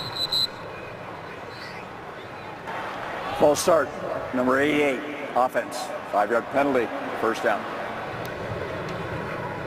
Call on Greg Olson. Steve Smith, you heard in Jamie's report about the finger. He has 2 catches in the game. Remember, he had a touchdown called back when he pushed off. I think that's when he hurt the finger. That's what it looked like. When he pushed Eric Wright off, got the offensive pass interference. Now 1st and 15. Working against Eric Wright, who has hung in there with that Achilles injury. Brandon LaFell in motion. Pressure coming on Cam Newton, and he got rid of it in time. Daniel Tail Nesheim with another hit. He hit Newton in the second quarter, and he was slow getting up. And Eric Wright is limping. And there's that. I don't know if that's the same ankle, but he's had that Achilles, and that ankle injury has been bothering him for a good portion of this season. Charles Johnson, Greg Hardy went out, came back in from injury. Donald Penn the same. Let's look at the pressure put on Cam Newton. Well, Daniel Teo Nessheim has got a non-stop motor. And he was a nice pickup on his second team here starting in Philadelphia. And Jordan Gross just never went with him. Jordan Gross looked like he turned down inside to help out his guard and then to pick up Gerald McCoy coming around on a stunt. And nobody ever picks up Daniel Teo Nessheim. That was a first down play. And the Bucs were concerned about Wright. They knew he wasn't 100% with the Achilles, but they're just so thin. Remember, they traded Aqib Talib, who had been in hot water with the league and the team. And he's actually active for the Patriots now. Well, let's see how Wright was hurt. Oh, it just happened when he planted. I mean, when he just planted his foot, and he is reaching back where that Achilles is, there was no roll. There was nothing that got on his lower leg. It's just when he planted and stuck that heel into the ground, something gave out on him. So Laquan Lewis, who we saw on the return, that's number 30 right there, will have to come in. They'll leave Leonard Johnson for the moment as the nickelback with E.J. Biggers on the other side. Well, and here's the deal now, Chris. They're going to have to help Laquan Lewis with Steve Smith, and that means a lot of times with an outside linebacker or a safety, depending on how they're going to cover, which is going to open up things big time for Greg Olsen, the tight end. Steve Smith, top of your screen at 2nd and 15. Cam Newton has it, but goes down short of the 30-yard line. It'll be 3rd and long. Gerald McCoy in the middle of the field. Gerald McCoy does not have all the sack numbers this year, only 3.5 coming in, but watch his penetration as I highlighted him right there. Watch the penetration of number 93 just wreaking havoc in the backfield. Center tries to block down on him, reads it perfectly, crosses his face, shoots into the backfield for a tackle for loss on Cam Newton. Former captain at Oklahoma. In fact, a number of college captains drafted by Mark Dominic and these Buccaneers. On 3rd down. Complete right at the 40 to Brandon LaFell, but short of the first down. Brad Nortman coming on to punt. And Roscoe Parrish back to receive. I was mentioning some of those college captains, Doug Martin, Eric Lorig, guys like Mason Foster, Levante David. Want young leaders on this Buccaneer team. And Parrish, the former Buffalo Bill, has been at least steady on punt returns for Tampa Bay. Standing at his own 15. Each team struggling on its first possession of the second half. It's a fake. Look out. The up man looked to throw it, but he was tackled right away. Nakamura is short, well short, and the Bucs will take over. Yeah, I don't like that call at all. You've got momentum. There's the new special teams coach. And of course, everything has to be okayed by the head coach now. Richard Rodgers, he can make the call. He can look at Coach Rivera and say, look, I think we got the look, we got the fake. And then Ron can veto it or say, stay with it, direct snap to Nakamura. They had the gunner covered out on the edge, and he didn't want to throw it. And he tried to run it and just got tackled. That's a bad call and worse execution. I think Cam Newton agrees. 37-yard line. Freeman on first down. Airing it out for Vincent Jackson. It's intercepted. Picked off by Nakamura. The punt didn't work, but the pickoff does. It's a Tampa Bay turnover.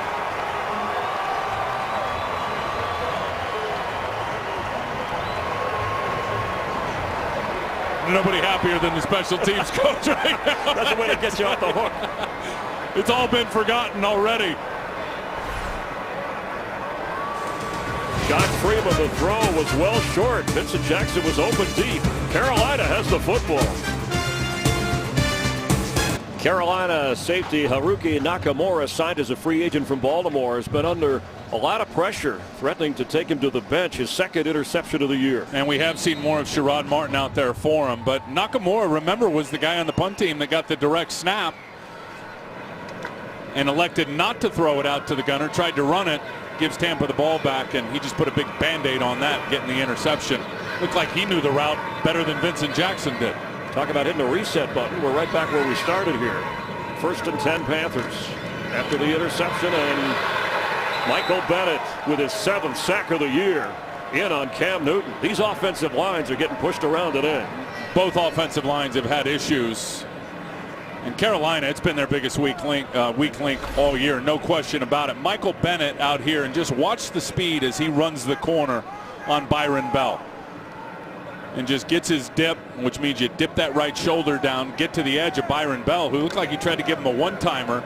If you're an offensive lineman and a defensive lineman gets by you like that, you got to turn and recover and get on his hip and run him by the quarterback. No second effort by Byron Bell. Nice sack by Bennett. Mike Tolbert checks in on 2nd and 18. He gets the football on the screen. Here comes a flag as Tolbert gets across the 26-yard line. They ran one of these screens last week. There was a big gainer that got called back for a flag right in this same area of the field against Denver. Illegal block in the back. Number 61, offense. Half the distance to the goal. 2nd down. And Ron Rivera, the head coach, knows that that's the same player that had the foul last week in the same play.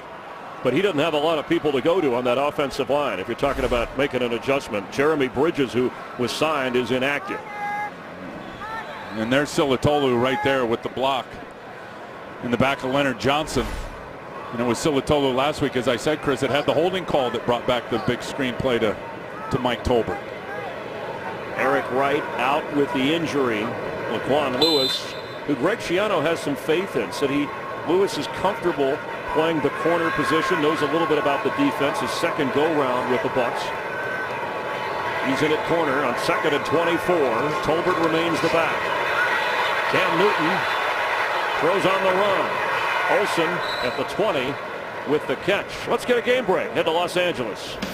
Well, Matthew Stafford hits his tight end Tony Scheffler. The only problem is Scheffler didn't hold on. Threw his hand into the arms of M.D. Jennings, and the Packer defensive back takes it back. 72 yards for the score. 14-10. Packers with the lead on the road in Detroit right now in the 3rd quarter. Chris and Ted. Thanks, Kurt. Make or break time for the Lions. No doubt. And looks like Green Bay right now in position as the other wild card here in the 2nd half with Seattle, given the current division leaders. On 3rd down and 13. Tolbert. Oh, a tank driving to the 30 before Rondé Barber. 37-year-old Rondé Barber, who's getting Pro Bowl votes, making the tackle, bringing up a 4th down. Pro Bowl votes at free safety, mind you. Yeah, playing with a sore shoulder. What an Iron Man. Consecutive starts, piling up, only player with 25 or more sacks or 40 or more interceptions. And adjusting well. Nortman back to punt. Roscoe Parrish from his 25-yard line. Bucs will take over on offense after a 45-yard punt and a 7-yard return. Carolina leads by 4. Sponsored by Verizon. Call Star NFL to get NFL Mobile from Verizon, built to bring you the game. Josh Freeman, 2 interceptions today. The last time he had 2 in one game was against the Giants, and that was back in week 2. Yeah, and look at that rating today, a 36 rating. You know, they've won 4 of their last 5. He has been terrific with 13 touchdowns, only 1 interception in that 5-game span, and a QB rating of about 113. Today he's not even a third of that. Doug Martin held to 40 yards rushing so far. Cinco, 159. Delta. I heard Cinco, I heard Delta. You tell me that means run as Doug Martin carries across the 35-yard line. Well, that's all Doug Martin and that powerful lower body. He got into his head last night. He said, give me those weight room numbers, man. At 5'9", 215, the way you move piles, what do you do? And this is really well played right here by the defensive tackle, Dewan Edwards, who's in perfect position. But the cat who squats 550 pounds, Doug Martin, just keeps those legs going and pushing. and is able to pick up 4 or 5 yards. He said, I bench 410, and I said, pounds? Really? Is that? He said, they tease me about the time I spend in the weight room. That's 4 plates and a 2.5, Chris. That means nothing to you, but that's 410. Martin carries again. Stopped short of the 40-yard line. Buccaneers averaging, as we said at the top of the broadcast, 29 points a game. They had never in the first 9 games of a season scored at that rate. They're being held in check today. In fact, the old Warren Sapp, John Lynch defenses would say to Brad Johnson and the Buck teams, hey, give us 17 and we'll take care of the rest. Now they got to get a first down here. They have been awful on 3rd down in this game. Tampa Bay 2 for 9 so far. 3rd and 3.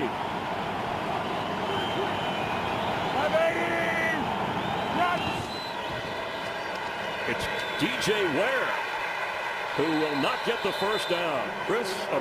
Charles Godfrey coming up from his safety spot, and Luke Kuechly made sure that Ware did not get near the first down mark. What a job by Luke Kuechly right here. They're going to stunt up in front of him, and then he's going to peel over the top and get right under Jeremy Zutaw and get the tackle.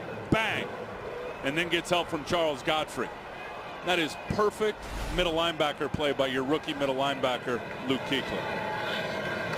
Kanan from his 30, the rookie, Joe Adams,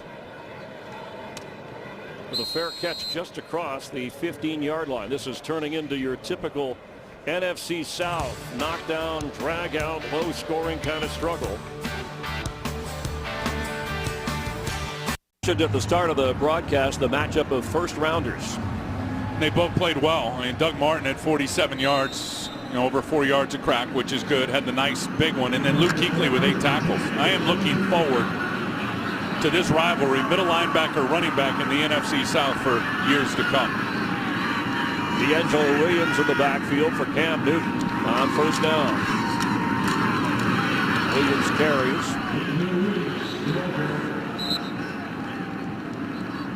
Greg Olsen has 2 catches in the game. Same for Steve Smith. Cam Newton and Jonathan Stewart, the top rushers today for this Carolina team. Well, I told you before the game and we went into the open that Ron Rivera and Rob Chudzinski, the offensive coordinator, Chris, were going to commit to this run game today, despite the fact that Tampa Bay is #1 in run defense. They have run the ball 21 times to only 14 carries by the Buccaneers. The commitment is obvious. Bucs giving up 80 yards a game coming in, already 82 for Carolina as Steve Smith makes the catch and is spun down. Looks like he's short of the first down marker. Leonard Johnson making the tackle. The former quarterback at Largo High School in Clearwater, Florida. Get ready for a double move from Steve Smith with Leonard Johnson over there on him. Steve running those short, quick hitters, the comebacks, the in routes. Bet you we see a double move taking a shot out of Steve Smith before this game's over. On 3rd and 1, Mike Tolbert in at running back. Cam Newton keeps, glides forward.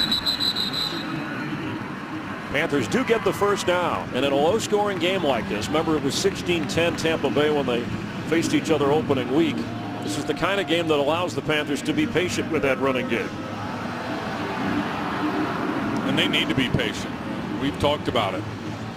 They go for touchdowns or they throw the check down. Today that hasn't been the case. We've seen him with some of the underneath routes. Cam Newton has been better throwing over the middle of the field than he's been for most of the year, where he's really struggled. Seen a couple of nice throws in between the numbers for Cam Newton. Jonathan Stewart with an ankle injury. You saw him limp off. He's questionable. So D'Angelo Williams in at running back. Gets the carry and turns across the 32 up to the 33-yard line.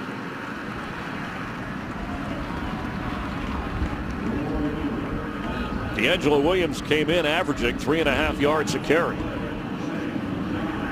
You know from watching him that he didn't forget to run the football. He just had real lack of opportunities in all those gimmick runs, and he just pinballs off Gary Williams. His offensive lineman keeps the feet going and is able to pick up 5.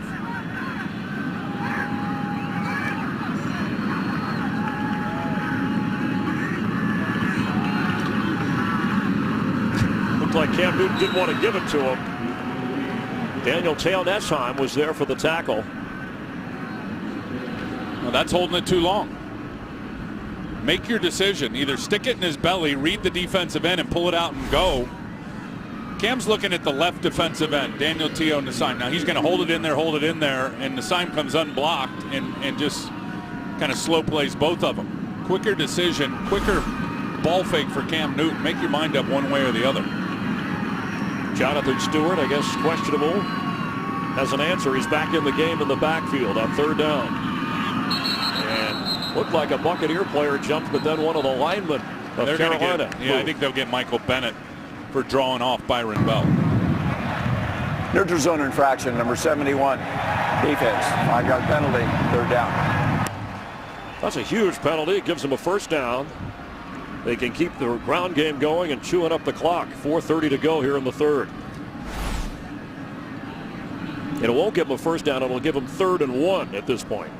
And 71 just goes unsolicited down at the bottom. Ball spotted at the 37-yard line on 3rd and 1. And Stewart is in at running back. He gets the carry and he goes nowhere. Rondé Barber swooping in to force a 4th down. Totally unblocked coming from the right side of your screen. Rondé Barber getting down in there just before the snap and comes around the corner. Tight, bang, 2-yard loss. That guy's going to the Hall of Fame, man. I'm telling you. I know that story hasn't been written yet. Rondé Barber at some point will be in Canton, Ohio. Northman's punt for Roscoe Parrish from his own 10.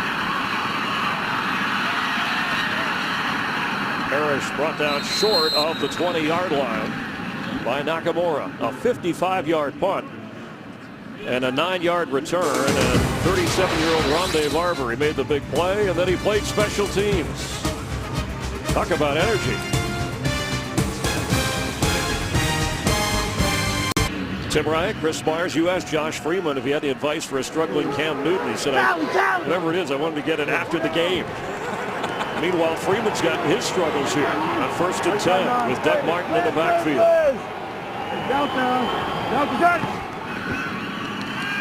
Batted in the air. Look out. Incomplete. In fact, the last 3 series for Tampa Bay. 3 and out. Interception, 3 and out. Charles Johnson knocked that one away. Well, they've been out of sync, and I give the defensive line credit for the Carolina Panthers. And Charles Johnson up here at the top of your screen, and they know we've gotten so much pressure, they're going to go to the short passing game. So when they do, just read that non-throwing hand of Josh Freeman. It comes off the ball. Charles Johnson knows he's going to unload it with the quick pass and gets a pass breakup. His Carolina defense playing excellent football today as Doug Martin carries. Gets to the 20. It'll be 3rd and long. Luke Kuechly adding on to his tackle total. He's got 7 so far.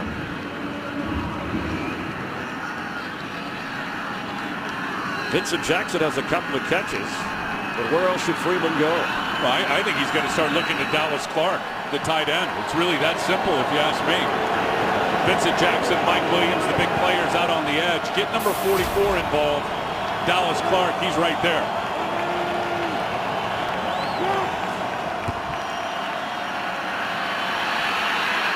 Freeman will run and get the 1st down across the 32-yard line. Being chased, it looked like he might not get there. Well, I'll tell you what he did is, as he's extending the play with his legs, he looks to Dallas Clark. Dallas Clark doing a nice job. Dallas is going to come off right here, and he's going to sit. Well, as Freeman goes this way, Kuechly drops, and then Kuechly goes towards Dallas Clark as soon as Freeman looks that way. Watch this, and it opens up a run lane. See him go there? As soon as Freeman looked over there, Kuechly went over there and opened up the middle of the field. Josh Freeman tucked it and picked up the big 1st down. Got away from Greg Hardy to get enough for the 1st down. Doug Martin carries. And there he goes. Breaks loose near another 1st down for Tampa Bay up at the 43-yard line. Little guy goes into a pile, and when he comes out, you never know what you're going to get. He's really good at making people miss. Going off here to the right, to the left of your screen, to the right of the offensive line, which is a bit of a changeup for Tampa Bay, who loves to run left. So here they change the tendencies, get some good blocking up front. DeJuan Edwards just misses the tackle. It's that simple, the defensive tackle. First down after he picked up 10. This time the Panthers keep him in check. Just over a minute to go here in the third quarter. Little has changed on the scoreboard since Jonathan Stewart ran in to give the Panthers a 14-10 lead. You can call ** NFL and download NFL Mobile and get coverage of every NFL game. Just call ** and download whatever team, whatever game you want, no matter where you are.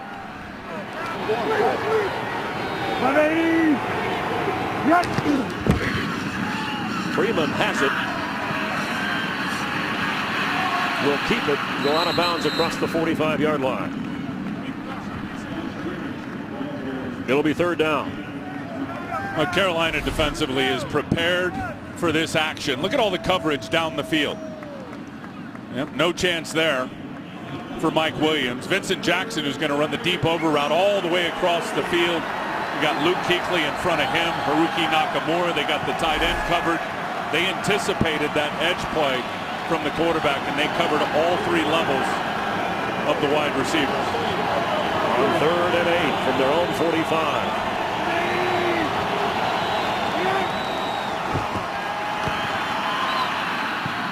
A low pass that's caught by Dallas Clark at good enough for a Tampa Bay first down, and that'll bring an end to the third quarter. Panthers 14, Buccaneers 10.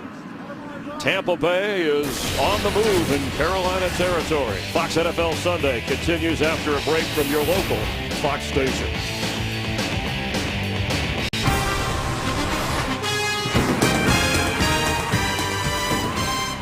Tim Ryan, Chris Myers, Jamie Maggio on the field here in Carolina to start the fourth quarter. A first down for the Buccaneers, trailing by 4 just beyond the Carolina 45-yard line.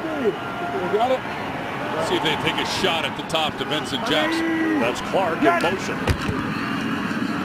Doug Martin has the football. There comes a penalty flag as Martin goes all the way down to the 25-yard line, but the flag is back at the 45.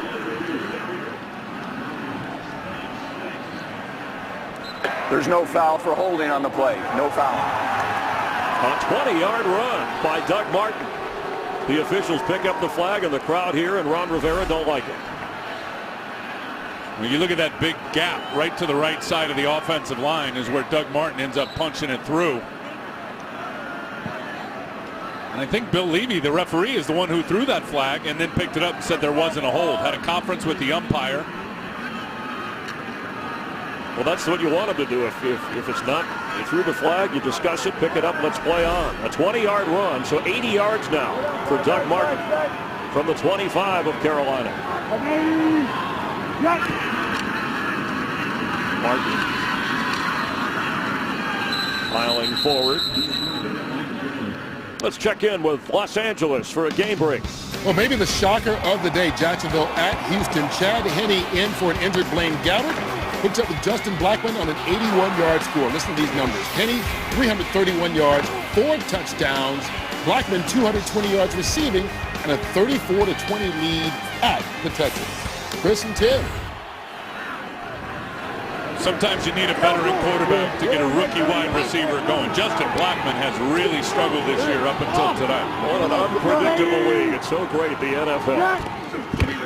On 2nd and 7. That's Dallas Clark angling his hands and hauling it in. He's a little short of the first down marker. His 3rd catch of the game, 2nd on this drive. A former teammate, of course, of Peyton Manning all those years with the Colts. Well, this guy was an elite tight end. For the young viewers out here, I mean, this guy was awesome as a tight end, because you don't know whether you want to cover him as a wide receiver or as a tight end. That time they had the corner on him, and he just runs the in route on Josh Norman. Was able to get it to 3rd and about a half a yard. Doug Martin carries and gets the first down all the way down toward the 10-yard line of Carolina. The Buccaneers committed to the run game. Well, look, he's been a different running back since they had their off week. And I talked about his 550-pound squat in the weight room. You can see it right here as he puts his head down on Godfrey and then keeps those legs churning. Look at those hamstrings. I mean, he just keeps him going. Ends up picking up an extra 5 yards. So it's 1st and 10. They're just beyond the 10-yard line. Officially at the 11 of Carolina. Josh Freeman. Pass is complete. It's Dallas Clark again. Inside the 5. Josh Thomas made sure he didn't go any further. So they get a first down without getting a touchdown.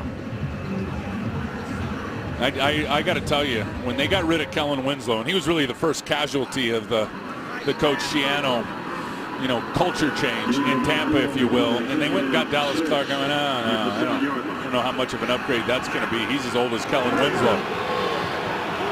It's been an upgrade, Chris, especially over the last couple of games. Dallas Clark's playing well.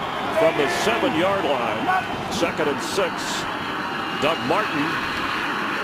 It'll bring up 3rd down. Panther defense tightening here in the red zone. Kuechly on Martin. Rookie on rookie. First rounder on first rounder. Panther on Buccaneer. Think of how much these two rookies are going to get to know each other over the next several years in the same division, playing each other twice a year. It's a rivalry worth watching. Martin catches a breather on 3rd down.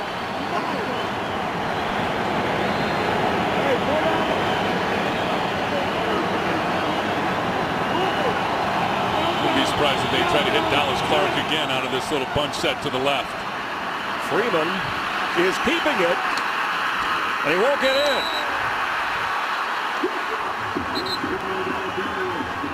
But he could be close enough for the first. Well, Josh Freeman is going to go back and look at the tape, Chris, and he is going to kick himself for not hitting Dallas Clark, who was wide open for a touchdown. And you can see he's going to come out of this little bunch set all clustered up, and he's just going to run right to the left. Oh, wow. I mean, there's nobody even close to Dallas Clark. And Josh Freeman actually looked that way and then decided he was going to tuck it and try to run back to the right. After the 3rd down run by Freeman, they're going to measure, and that's what they're going to have to get if they decide to go on 4th. Trailing by 4, it would appear the decision is easy. Kick it. Get the points. It looks like he's going for the touchdown and not the field goal.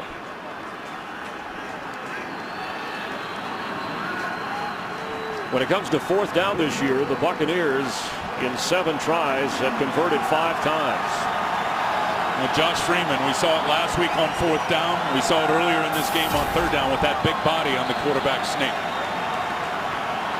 If they don't get it, though, this decision could certainly come back to haunt them.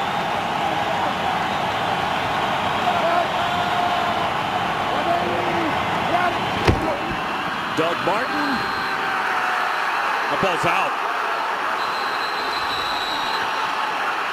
There was never a signal for a touchdown. It's a touchback. The officials rule takeaway for Carolina. He fumbled it. He sure did. I'll tell you what's going to be interesting, though, and this will be looked at, is did he cross the plane of the goal line before the ball was popped out?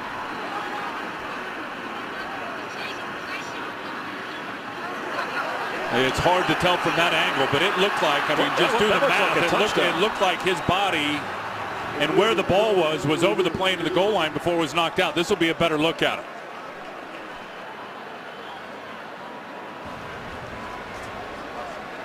Ooh, that one's going to be close. Automatically reviewed as a turnover.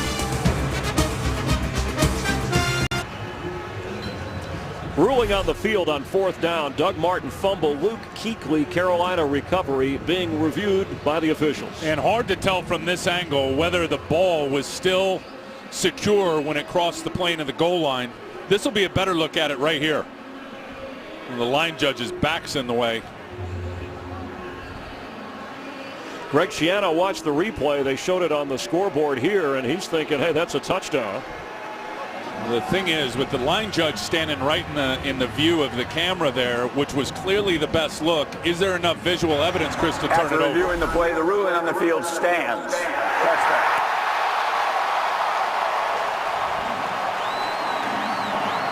I think your point, Tim, is that The replay was not distinctive enough. That's right.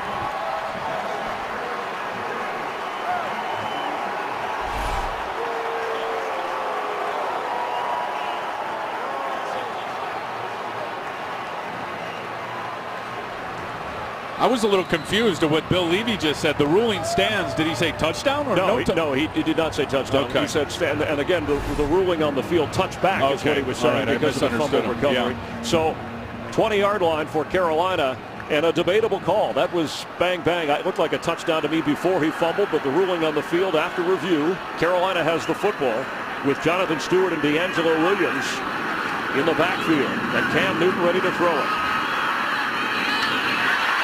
Sideline completion over there, Laquan Lewis on Brandon LaFell. But it was a fourth down gamble. You said to go for the points. They actually got not only the first down, the touchdown if Doug Martin hangs onto the football. His first fumble in his NFL career. Give Thomas Davis a lot of credit for knocking it out. Yeah, that was a big gamble now. Chasing points with 11 minutes to go in the fourth quarter, down by 4. I'd have preferred the field goal. You have that big long drive, you're making plays, your running back's picking up big chunks, and you end up getting nothing. A 15-play drive resulting in nothing for Tampa Bay. On 2nd and 1, Stewart. It'll be third down. The Buck defense with Rondé Barber leading the charge and Levante David. Let's get a game break. Down 13-0 at home to Cleveland. The Cowboys have come back with 17 unanswered. Tony Romo hooking up with Dez Bryant on the 28-yard score. Cowboys have the lead right now, 17-13. Remember, they play Thanksgiving Day right here on Fox against RG3 and the Redskins. RG3 with 4 TD passes so far today. Chris and Tim. Thanks, Kurt. A tradition every Thanksgiving, watching the NFL on Fox at a good rivalry matchup this Thursday with the Redskins and Cowboys in Texas. On third down, Cam Newton is going to throw underneath and get the first down to Brandon LaFell. He's up near the 48-49 yard line at Carolina. I'll tell you one adjustment I've seen from Carolina today is their receivers making adjustments over the middle of the field when Cam Newton becomes a scrambler. And Brandon LaFell that time, it was perfect. Cam's in trouble. Watch LaFell. He's going to come here, and then he's just going to sit back to the middle of the field to be an outlet for Cam Newton if he decides he wants to throw it. Effective throwing between the numbers today for Cam Newton, which hasn't been the story all year. A 20-yard gain. Cam Newton has not turned it over. Stewart slips out of a tackle. It's down to the 46 of Tampa, playing with that sore ankle. Mason Foster making the tackle. It was Rondé Barber who told us that when we play Cam Newton, we count on getting a turnover here or there. And you saw the graphic earlier. When he turns it over, he doesn't win. Well, he's never won a game when he throws an interception, which is a shocking number and a really telling stat. But when he's a runner, the way he carries the ball so loose, and we watched him in practice, after every play, they throw him the ball and he does the hold high and tight, tries to hold it right. But in the pressure of the game, he carries it loose away from his body. He has fumbled 9 times this year when he's carrying the football. Bucs hoping for a takeaway here. Stewart carries and is stopped in his tracks. It'll bring up a third down. Again, it's Mason Foster, the middle linebacker, who with Levante David. Quite a team of the future at that position.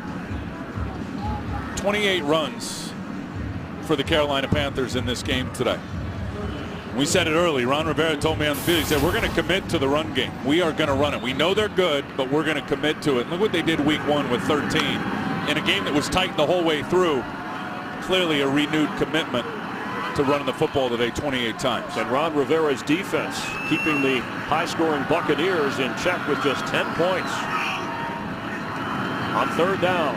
Quick pass, complete. Steve Smith inside the 30 of Tampa Bay.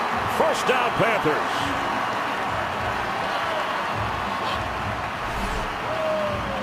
Boy, what a big-time throw. Steve Smith inside of Leonard Johnson, and behind the defensive end, Tampa chose to drop Michael Bennett, keep him in coverage on the tight end. Stevie Smith finds the open window. Is he into the game or what? I asked, I said, how much longer are you going to play? He said, if you would have asked me last week, I'd have said Sunday was my last game. After the tough loss at home against the Broncos. A 17-yard gain. Cam Newton fakes the run, floats it, and there's LaFell. And he has a Panther touchdown.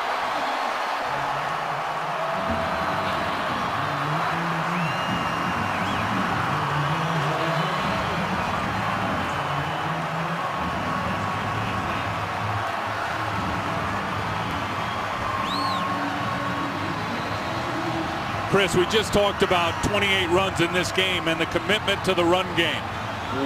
That's the cause. What's the effect when you do that? I'll tell you what it is. Watch these two linebackers, Mason Foster and Levante David, suck up on the play action. LaFell from the slot receiver position is going to slip right behind him. And another big throw by Cam Newton over the middle of the field. So they go on fourth, fumble. Panthers march the other way, and Brandon LaFell on a 29-yard toss from Cam Newton. 9th touchdown pass of the year for Newton. And the Panthers have opened up an 11-point lead. Cam isn't sitting alone with that towel on after the touchdown toss. 21-10 Panthers trying to win their 3rd game of the year and avenge an opening day loss down in Tampa Bay. What a turn of events. Force a fumble down on the goal line, and then march down the field and get 7 points. Laquan Lewis will down it, so the Buccaneer offense, which has struggled with Josh Freeman today, is 80 yards away from a touchdown. 2-score game.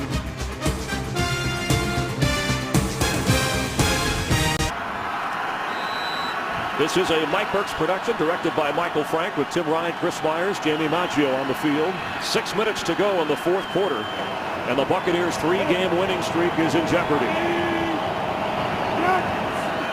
Freeman to throw. For Mike Williams, who has to leap in the air with 4 Panthers covering him. Incomplete.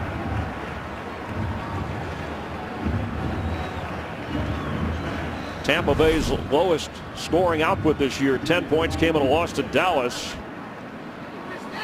Well, give Josh Thomas and these Carolina corners some credit against these big-time receivers. Josh Thomas is in year number 2. He really didn't start getting game action until about week 4 or 5 of the season. He, Captain Munnell, and Josh Norman, they've all played well.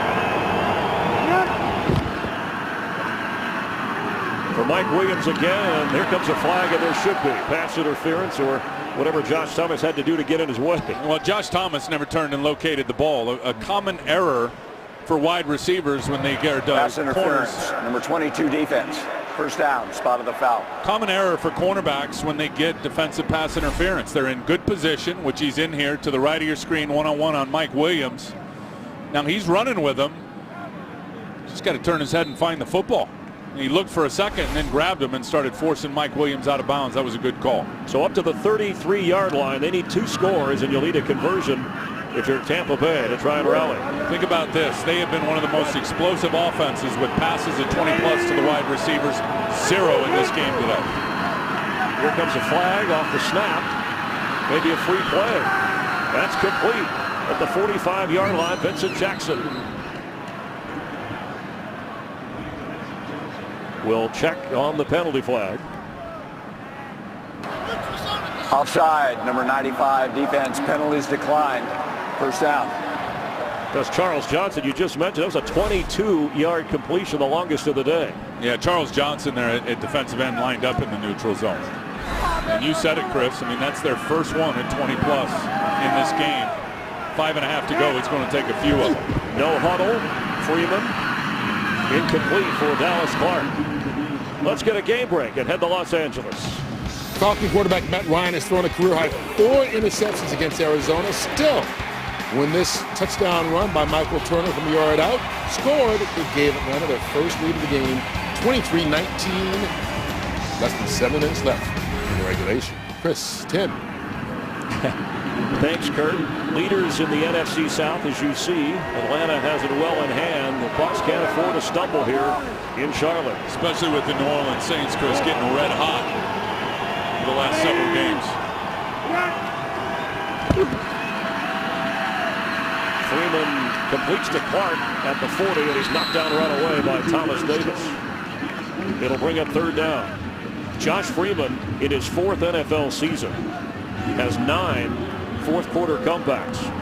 No huddle as they go to the line here.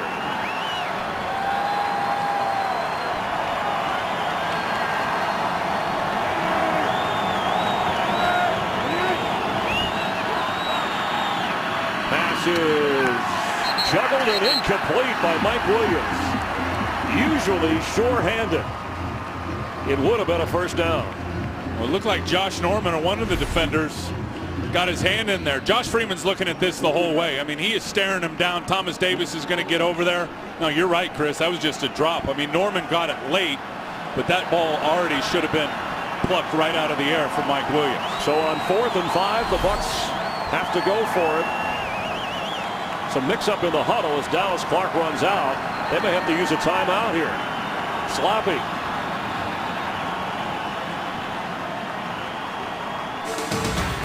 The Buccaneers will have 2 timeouts remaining, facing a pivotal 4th down.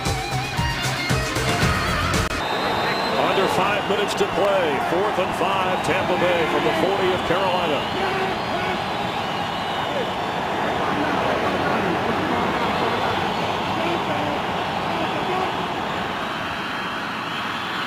Freeman's throw, first down, Tampa Bay. Mike Williams hangs on at the 30. That is a big-time throw from Josh Freeman. The ball placement perfect, putting it right on the big body of Mike Williams. And how about the trust? Because Mike Williams dropped the throw the play before. 1st and 10. No huddle once again. Mix up with Vincent Jackson. It'll be 2nd and 10. There's been a few mix-ups, not just there, but why they had to call a timeout earlier. This one ends up being the conversion, and that's just a good throw. I mean, you got your big receiver against a smaller corner, put it right on his numbers. Mike Williams goes and gets it. That's one thing, I think, really since the Washington game we did earlier in the year when he hit Mike Williams down the sideline, the trust between the quarterback and the wide receivers has been off the charts. Deep drop for the Panthers secondary. Freeman's throw underneath to Clark.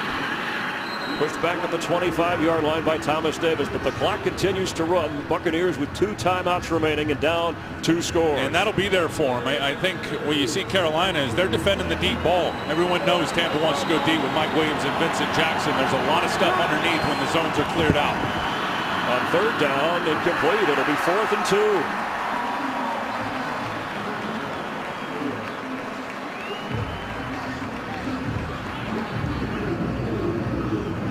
Connor Barth may come out and try a field goal, and then the Bucs will have to play percentages with an onside kick or kick it deep and hope to hold Carolina. Yeah, I like the field goal opportunity here better than going for it on 4th and 2. You have 3 timeouts left. Come play some defense, get the ball back again, and hope for a touchdown and a 2-point conversion if they make this. A 40-yard try. He hit from 51 earlier.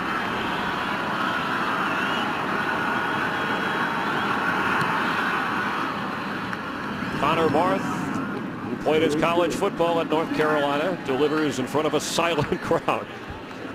He's not silent. It's a 21-13 game with just over 4 minutes to go. College football, the biggest championship games are on Fox. Friday, November 30th, the Pac-12 championship in prime time. UCLA will play either Oregon or Stanford. And then Saturday night, December 1st, the Big Ten championship. Wisconsin going up against either Nebraska or Michigan. The Pac-12 and Big Ten championships, back-to-back nights. You'll see it on Fox. Tampa Bay had a 10-0 lead. And then the Captain Munnerlyn 74-yard interception return for a touchdown turned the tide. Jonathan Stewart punched it in, and then a Cam Newton touchdown pass. Since then, the Carolina defense has held the Buccaneer offense in check and out of the end zone. Now, would you onside I here? would. You got 4 minutes to go. You got 2 timeouts left if you're Tampa. Kick it, count on your defense. Try to get the ball back. I mean, if you kick an onside here and you give it to Carolina at this position of the field, they're almost a couple of first downs. They're in scoring position. Field goal range. And you're back to a 2-score game. That's right.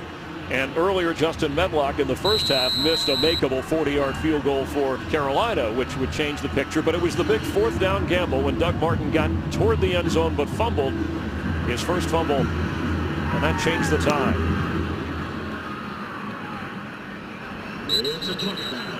Through the end zone, Carolina takes over at the 20-yard line.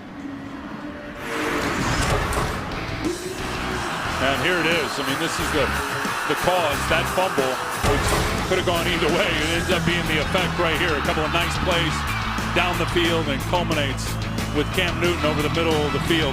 After some good runs, play action sucked up the linebackers. He hits LaFell behind him. Touchdown LaFell, who crams it over the goalpost for the dunk celebration. 226 yards passing for Cam Newton. He has a touchdown. He has not thrown an interception. Newton has also run for 33 yards. Jonathan Stewart playing on a tender ankle back in.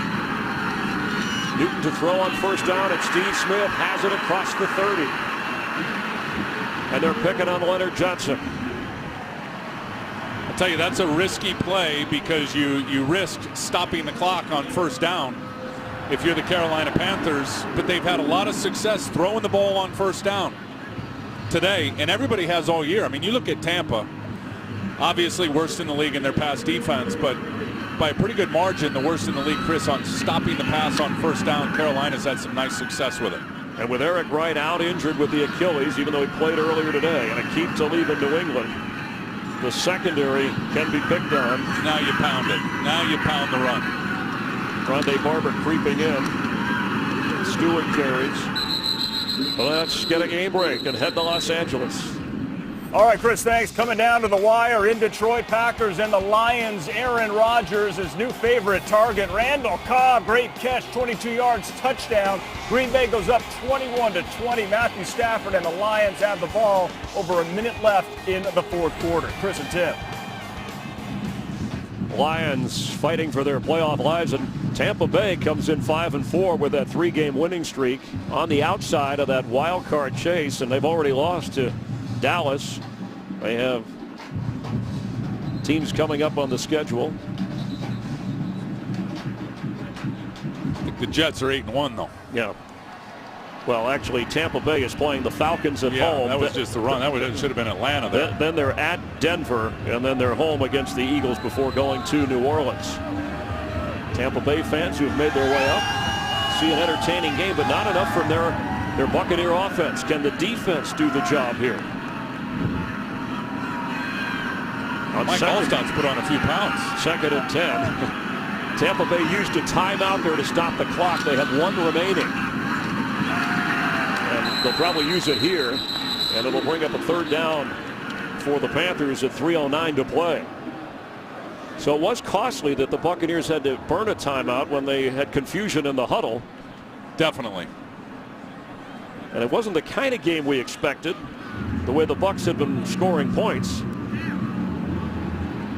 But Carolina backed against the wall. Owner Jerry Richardson already with a front office change. A special teams coach let go this week. The Panthers had high expectations this year. Remember last year, Tim, Carolina was 2-8. They won 4 of their last 6 behind a red-hot Cam Newton. And I think that's why, as Ron Rivera said, we wanted the expectations high. Well, I think they were unrealistic expectations. I didn't think their defense was really ready to make a push. Now, having said that, the defense played pretty good over the last 5 or 6 games. Their offensive line, the injuries up front, has clearly been the story with the Carolina Panthers and the inconsistent play by Cam Newton. But I don't think Ron Rivera is going to be judged the rest of this season in wins and losses. I really don't. He's in year number 2. You talked about how they finished last year. I mean, the owner, Mr. Richardson, who you saw right there, just got to see him competitive and see progress. And I would hope Ron Rivera will get another year.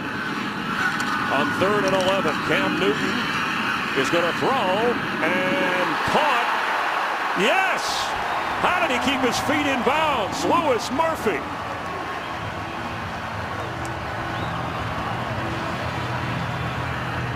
It looked like it had a chance to be intercepted by Laquan Lewis. Unbelievably risky throw from Cam Newton. Remember the one he threw that way last week, ended up going back the other way for a touchdown. He throws this ball just a little bit late, but it's got so much velocity on it and so much heat that it goes just past the hand of Laquan Lewis, and what a catch and tapping the toes inbounds by Louis Murphy. Really, really good. Great footwork, and Cam Newton threw it high because Murphy is 6'2" and Lewis is 5'11". What a big play for a fresh set of downs. And Tampa Bay is out of timeouts. So even if the Panthers just run a couple more plays and kick it, the clock is the enemy of the Buccaneers. The only relief they'll get, as you know, is the 2-minute warning. But the Panthers lead up every minute they can.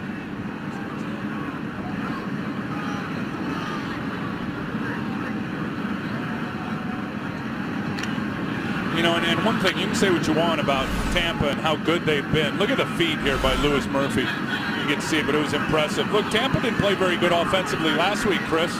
Not even 280 yards offense. Today, they don't have 260. Cam Newton keeps. It'll be third down. The clock will run and take us to the 2-minute warning. So a couple of funky games for them in a row offensively after exploding over the last several weeks. Against San Diego, they had a punt block for a score, and they had an interception run back. Today, it's been tough for Josh Freeman, a 2-interception game. But it's not over yet. Coming up after this game, the Pepsi postgame show. You saw on the pregame show on Fox on the Tampa Bay Buccaneers and rookie Doug Martin, who played such a terrific game, but he feels terrible about the fumble on fourth down when he was headed into the end zone for a touchdown. It looks like a throw, but they got to turn and run it here. Cam Newton is going to keep, and if he gets a first down, into Tampa Bay territory, but short of the first down marker, and of course no timeouts for Tampa Bay. Yeah, they're going to get the ball. It looks like a little over a minute to go with no timeouts, Chris. And I promise you, you'll see Carolina defending the sideline because Tampa's going to have to work the sideline in the passing game to stop the clock and get relief. And they obviously don't have to work it in a field goal range. You got to get all the way down the field, score a touchdown, and count on a 2-point conversion.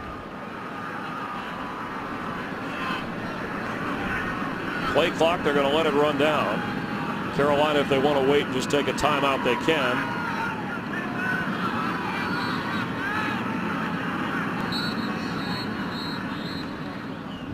And the Panthers do take the timeout. 1:09 to play here.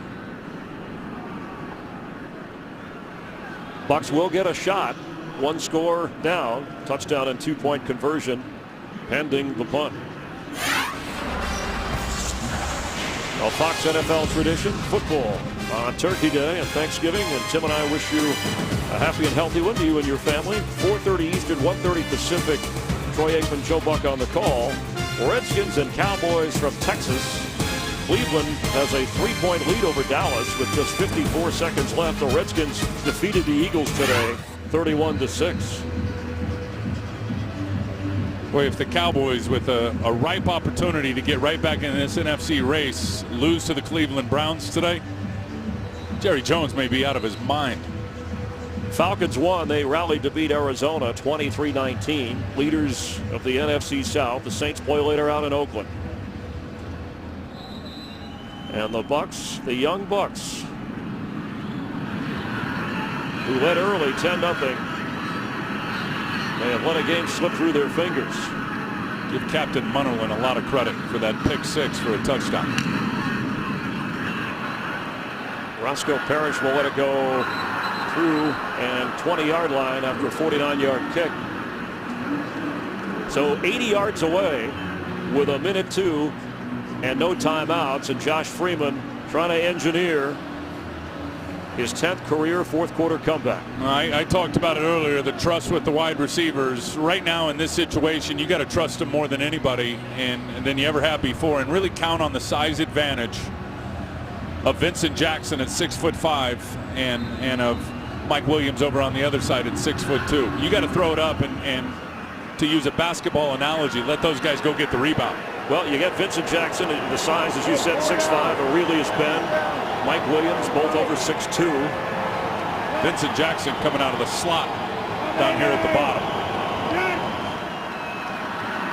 But will Freeman have time? He does here to go sideline Vincent Jackson. The ball is knocked out. It's incomplete. And Josh Thomas, who's played well in that secondary with Captain Munnerlyn today, with the big hit. Impressed with those young corners. I'm telling you, they will come up and rock you And that time Josh Thomas punches it out. Who knows if Vincent Jackson would even gotten out of bounds anyway. But you got to start taking some shots here.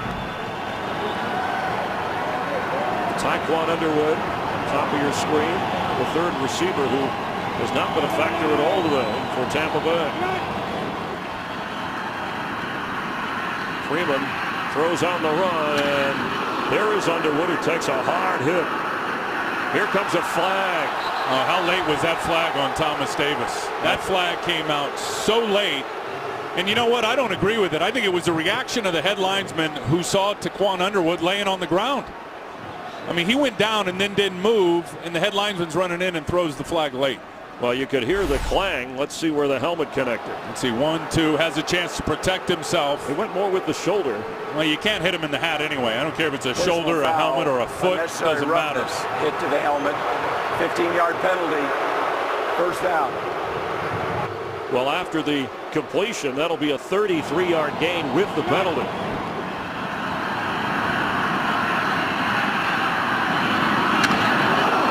As soon as that second foot came down is when the shot was delivered by Thomas Davis. Tyquan Underwood over on the sideline. The referee Bill Levy reviewing to make sure it was a catch. Let's take a look at the replay at real-time speed.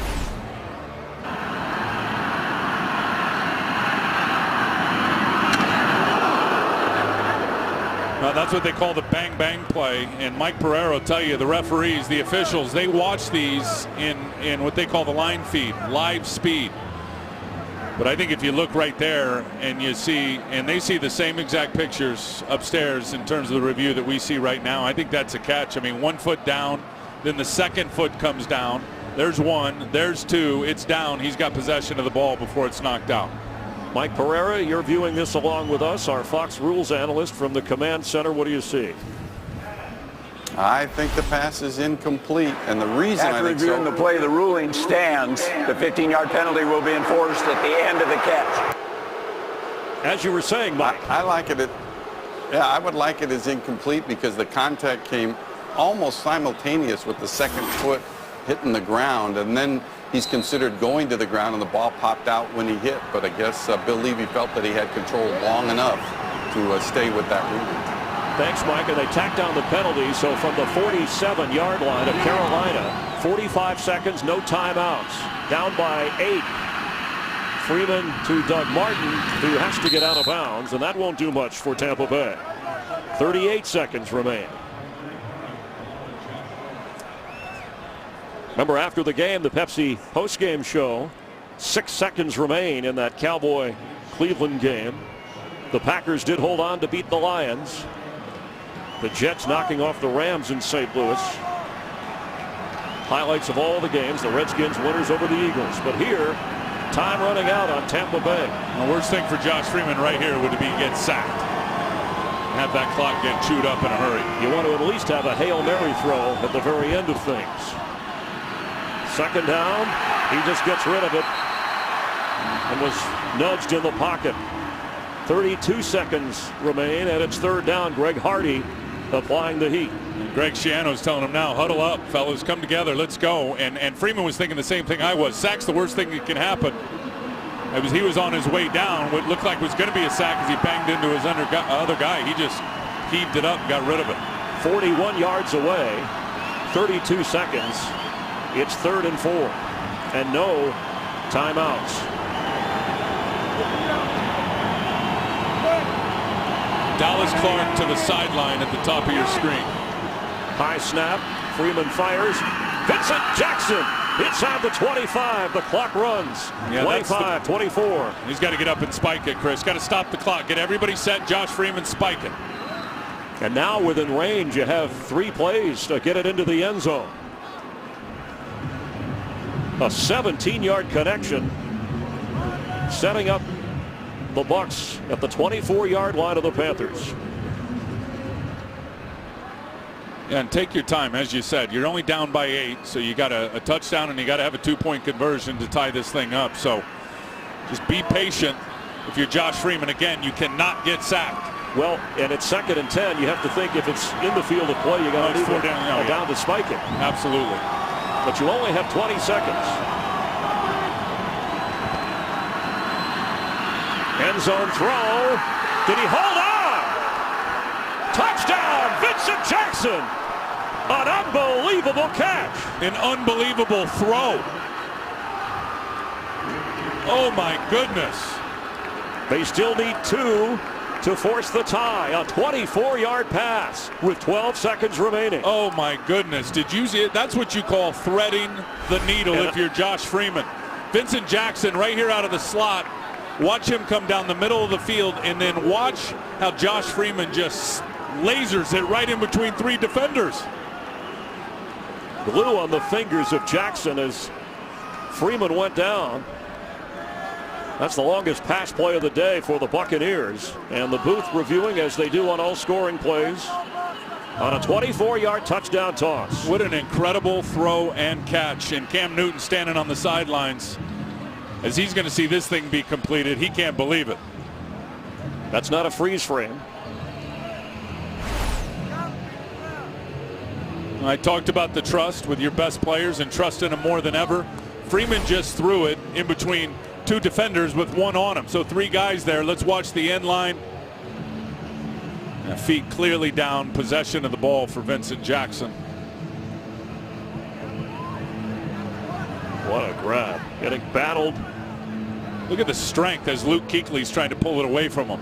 What a great example of the strength of going, getting in traffic, and then hanging on to it with a backer trying to rip it out. 12 seconds remain, and once the officials okay this as a touchdown, the Bucs are going to need a 2-point conversion. They're 0 for 2 in the 2-point conversion department this year. And for Josh Freeman, 2 interceptions, 1 run back for a score, trying to dig the Buccaneers out of a deep hole in Carolina.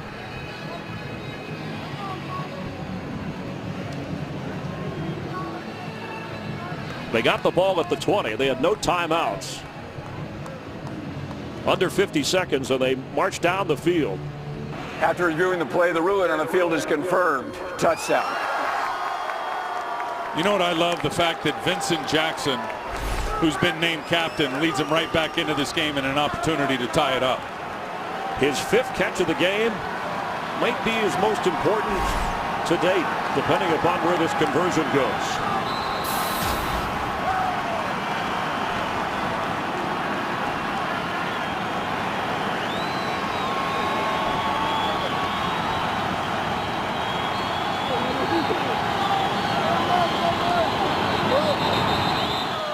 And the Panthers are going to use a timeout. Timeout, Carolina. Their second charge, timeout. 30 seconds. Carolina will have 1 remaining. Again, the Buccaneers have no timeouts. Boy, in a challenge, and I like Ron Rivera calling the timeout. Make sure they got everybody understanding what they're doing here. Tampa came out with 3 wide receivers, 1 running back and a tight end, but it's their blocking tight end, Luke Stocker, with Doug Martin in the backfield. How are you going to defend that? You're going to stay in your base personnel, expect and run, or you're going to get into your nickel stuff and play pass? I mean, good timeout by Ron Rivera, just getting all the guys in line. Does Tampa come out with a different alignment? Well, I think Tampa Bay is Josh Freeman. You got to somehow get him out on the edge as a run pass option. And I'll tell you, they've been sneaky down on the goal line. Saw Dallas Clark get a touchdown with that misdirection stuff last week. Eric Lorick got in the end zone. And Doug Martin on 4th down and 2 got into the end zone but lost the football, and that's when Carolina marched the other way.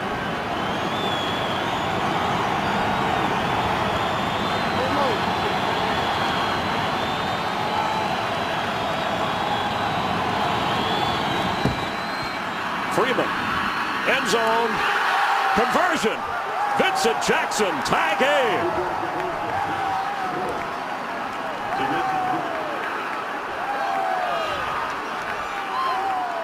I'll tell you, on the chessboard, Tampa just won that big time. They call a timeout, that being Carolina, and then they bust a coverage between Captain Munnerlyn and Luke Kuechly. They turn Vincent Jackson free right in the middle. Look at Kuechly playing the run the whole way on the running back, Doug Martin. He gets sucked up. Munnerlyn thought he had help inside, which he should have, from the middle linebacker. and Vincent Jackson finds the void, and Josh Freeman, more importantly, sees it and delivers the ball. This stadium in Charlotte has turned into the theater of the absurd. For the Bucs to march downfield with no timeouts, with a little over a minute to go, and need a 2-point conversion with the touchdown to force the tie.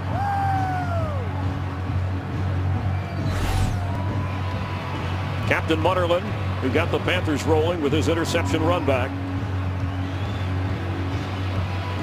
Vincent Jackson, who had the touchdown catch and then the conversion. He has 5 catches for 90 yards in this game. What a play call by Mike Sullivan. Just understanding the magnet, if you will, of Doug Martin on that middle linebacker, Luke Kuechly, and Luke Kuechly took all the bait and opened up the throwing window. And the maturity of Josh Freeman at age 24. He's only in his 4th season. 9 fourth-quarter comebacks. He drove the team 80 yards in 50 seconds. Got the touchdown and the conversion.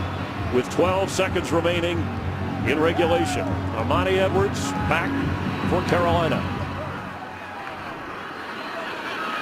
He will not have a chance to return. Carolina has 1 timeout and will take over at the 20-yard line. Tim Ryan, Chris Myers, glad you're enjoying the NFL on Fox up on the booth. Helping us, James Petralka from Tampa, Emmett McGuire from New York. I'm going to be very interested to see psychologically how the Carolina Panthers, Chris, can respond to this situation. I mean, Cam Newton, all smiles, all laughs over on the sideline. Everything was going great. All the momentum had swung in their direction. Now, if they emotionally, how do they handle this? If they just take a knee and run out the clock, does Greg Schiano do the victory formation rush? I guess there's your answer. No. Well, he says, I'll take overtime after where we were standing 50 seconds ago. What a game. And I'll tell you, the coin toss is going to be important here because Tampa has clearly all the momentum, and after that long drive and a little over a minute, I'm sure that the defense of the Carolina Panthers right now are winded. Remember, each team will get 2 timeouts. We had our first tie in the NFL last week with the Rams and 49ers in San Francisco. You play 1 overtime period in the regular season. Our first tie since 2008 when the Eagles and Bengals wound up tied. And remember the new rule put in this year for overtime. Team that possesses the ball first, if they do not get a touchdown, then the other team gets an opportunity. Yeah, if there's only a field goal by the team who possesses the ball first, both teams will get an opportunity to touch it. If, in fact, whoever wins the toss gets the ball, goes down and scores a touchdown, it's true sudden death. The game's over. If the game is tied at the end of the 15 minutes, it'll be recorded as a tie. 4th quarter timing rules will be in effect. Each team will be given 2 timeouts. Replays will be done from the replay booth. If the first team that gains possession scores a touchdown, the game is over. Or if there's a defensive score. If not, both teams must be given a chance to possess the ball. You're the visitors. You make the call. Tails is the call. And it is tails. You would like the ball. What goal do you want to? You want to kick that way, all right? Tampa Bay will receive down here. Good luck, gentlemen. You just talked about in a clear explanation from Bill Levy, momentum on the side of the Buccaneers, who score to force overtime, and Tampa Bay will get the ball to start overtime. It's 21-all in Carolina. Week 11, 10th game of the year for the Bucs and Panthers. Tampa Bay exceeding expectations this season. Carolina and Cam Newton not living up to the hype from the previous season. Tampa led early 10-0. Panthers led most of the way until the final seconds when Josh Freeman took Tampa Bay 80 yards in 50 seconds and needed a 2-point conversion to force overtime. It's the first overtime for either of these teams this season. So many young quarterbacks are at their best when you're in the hurry-up mode. And it's been clear in this one, Josh Freeman saved his best for last when he had to make it happen and the game was in his hands. Justin Medlock kicking off. Laquan Lewis from his own end zone will down it. So Tampa Bay will take over at the 20, where they took over to start the drive. And let's take a look at that 50 seconds, how they marched downfield. Now, there was a questionable late hit penalty and catch review on Tyquan Underwood's grab, but this is what did it to Vincent Jackson, who held on.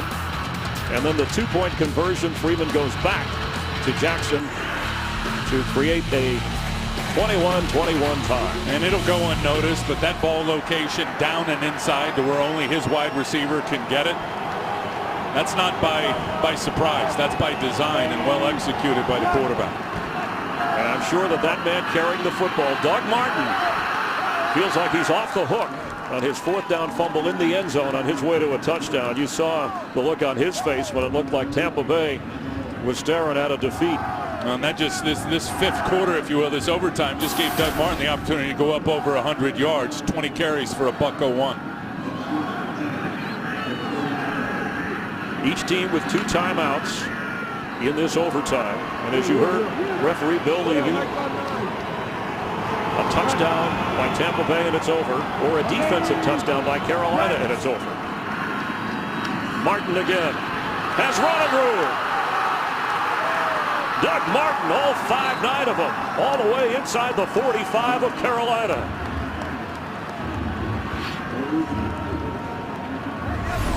Now Jeremy Zutaw, who's at left guard, pulling and leading the way for Doug Martin, ends up springing him. Doug Martin, just with his patience, reads the block, waits for it to develop.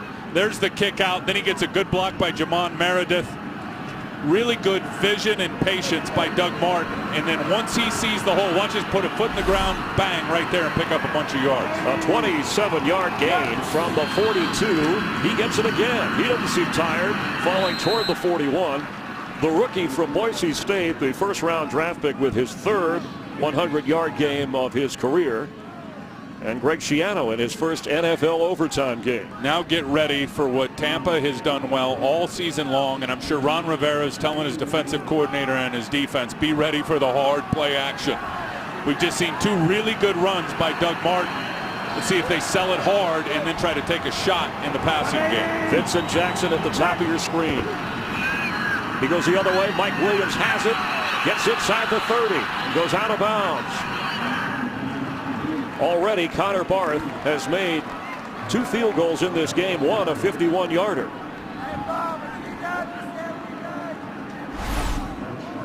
Off coverage for Mike Williams. Just going to return and run the stop route. Just spot up out there, post up. Josh Freeman on time and throws it to him. After the 13-yard gain, over 225 yards passing for Freeman. It's 1st and 10.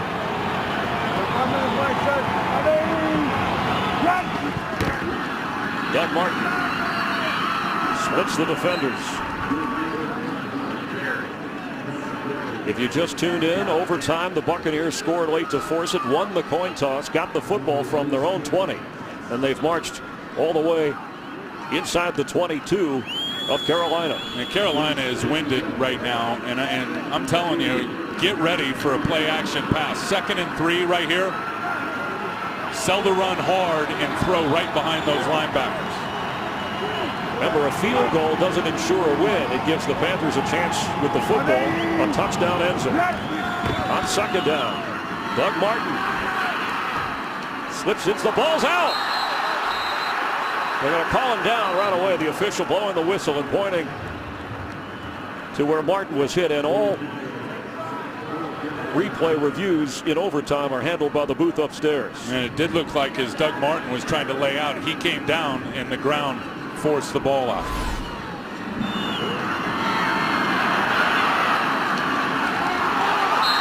Now the whistle obviously comes out late, but I think the ball was not popped out until his arm hit the ground.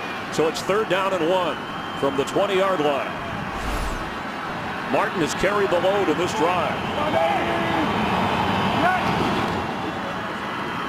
Vincent Jackson has it. 1st down, Tampa Bay.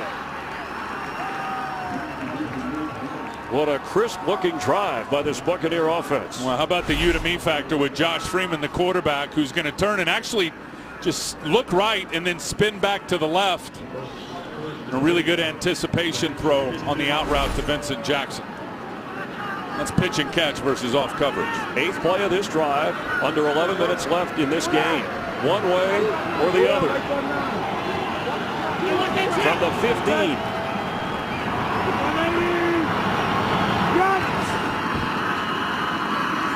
Freeman, end zone. Panthers win.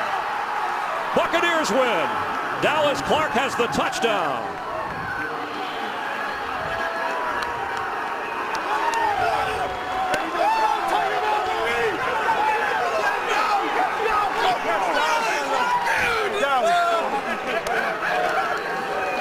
Boy, Mike Sullivan, the play calling, Josh Freeman with the execution, Dallas Clark and just running the little wheel route, getting it to the outside by design, was wide open.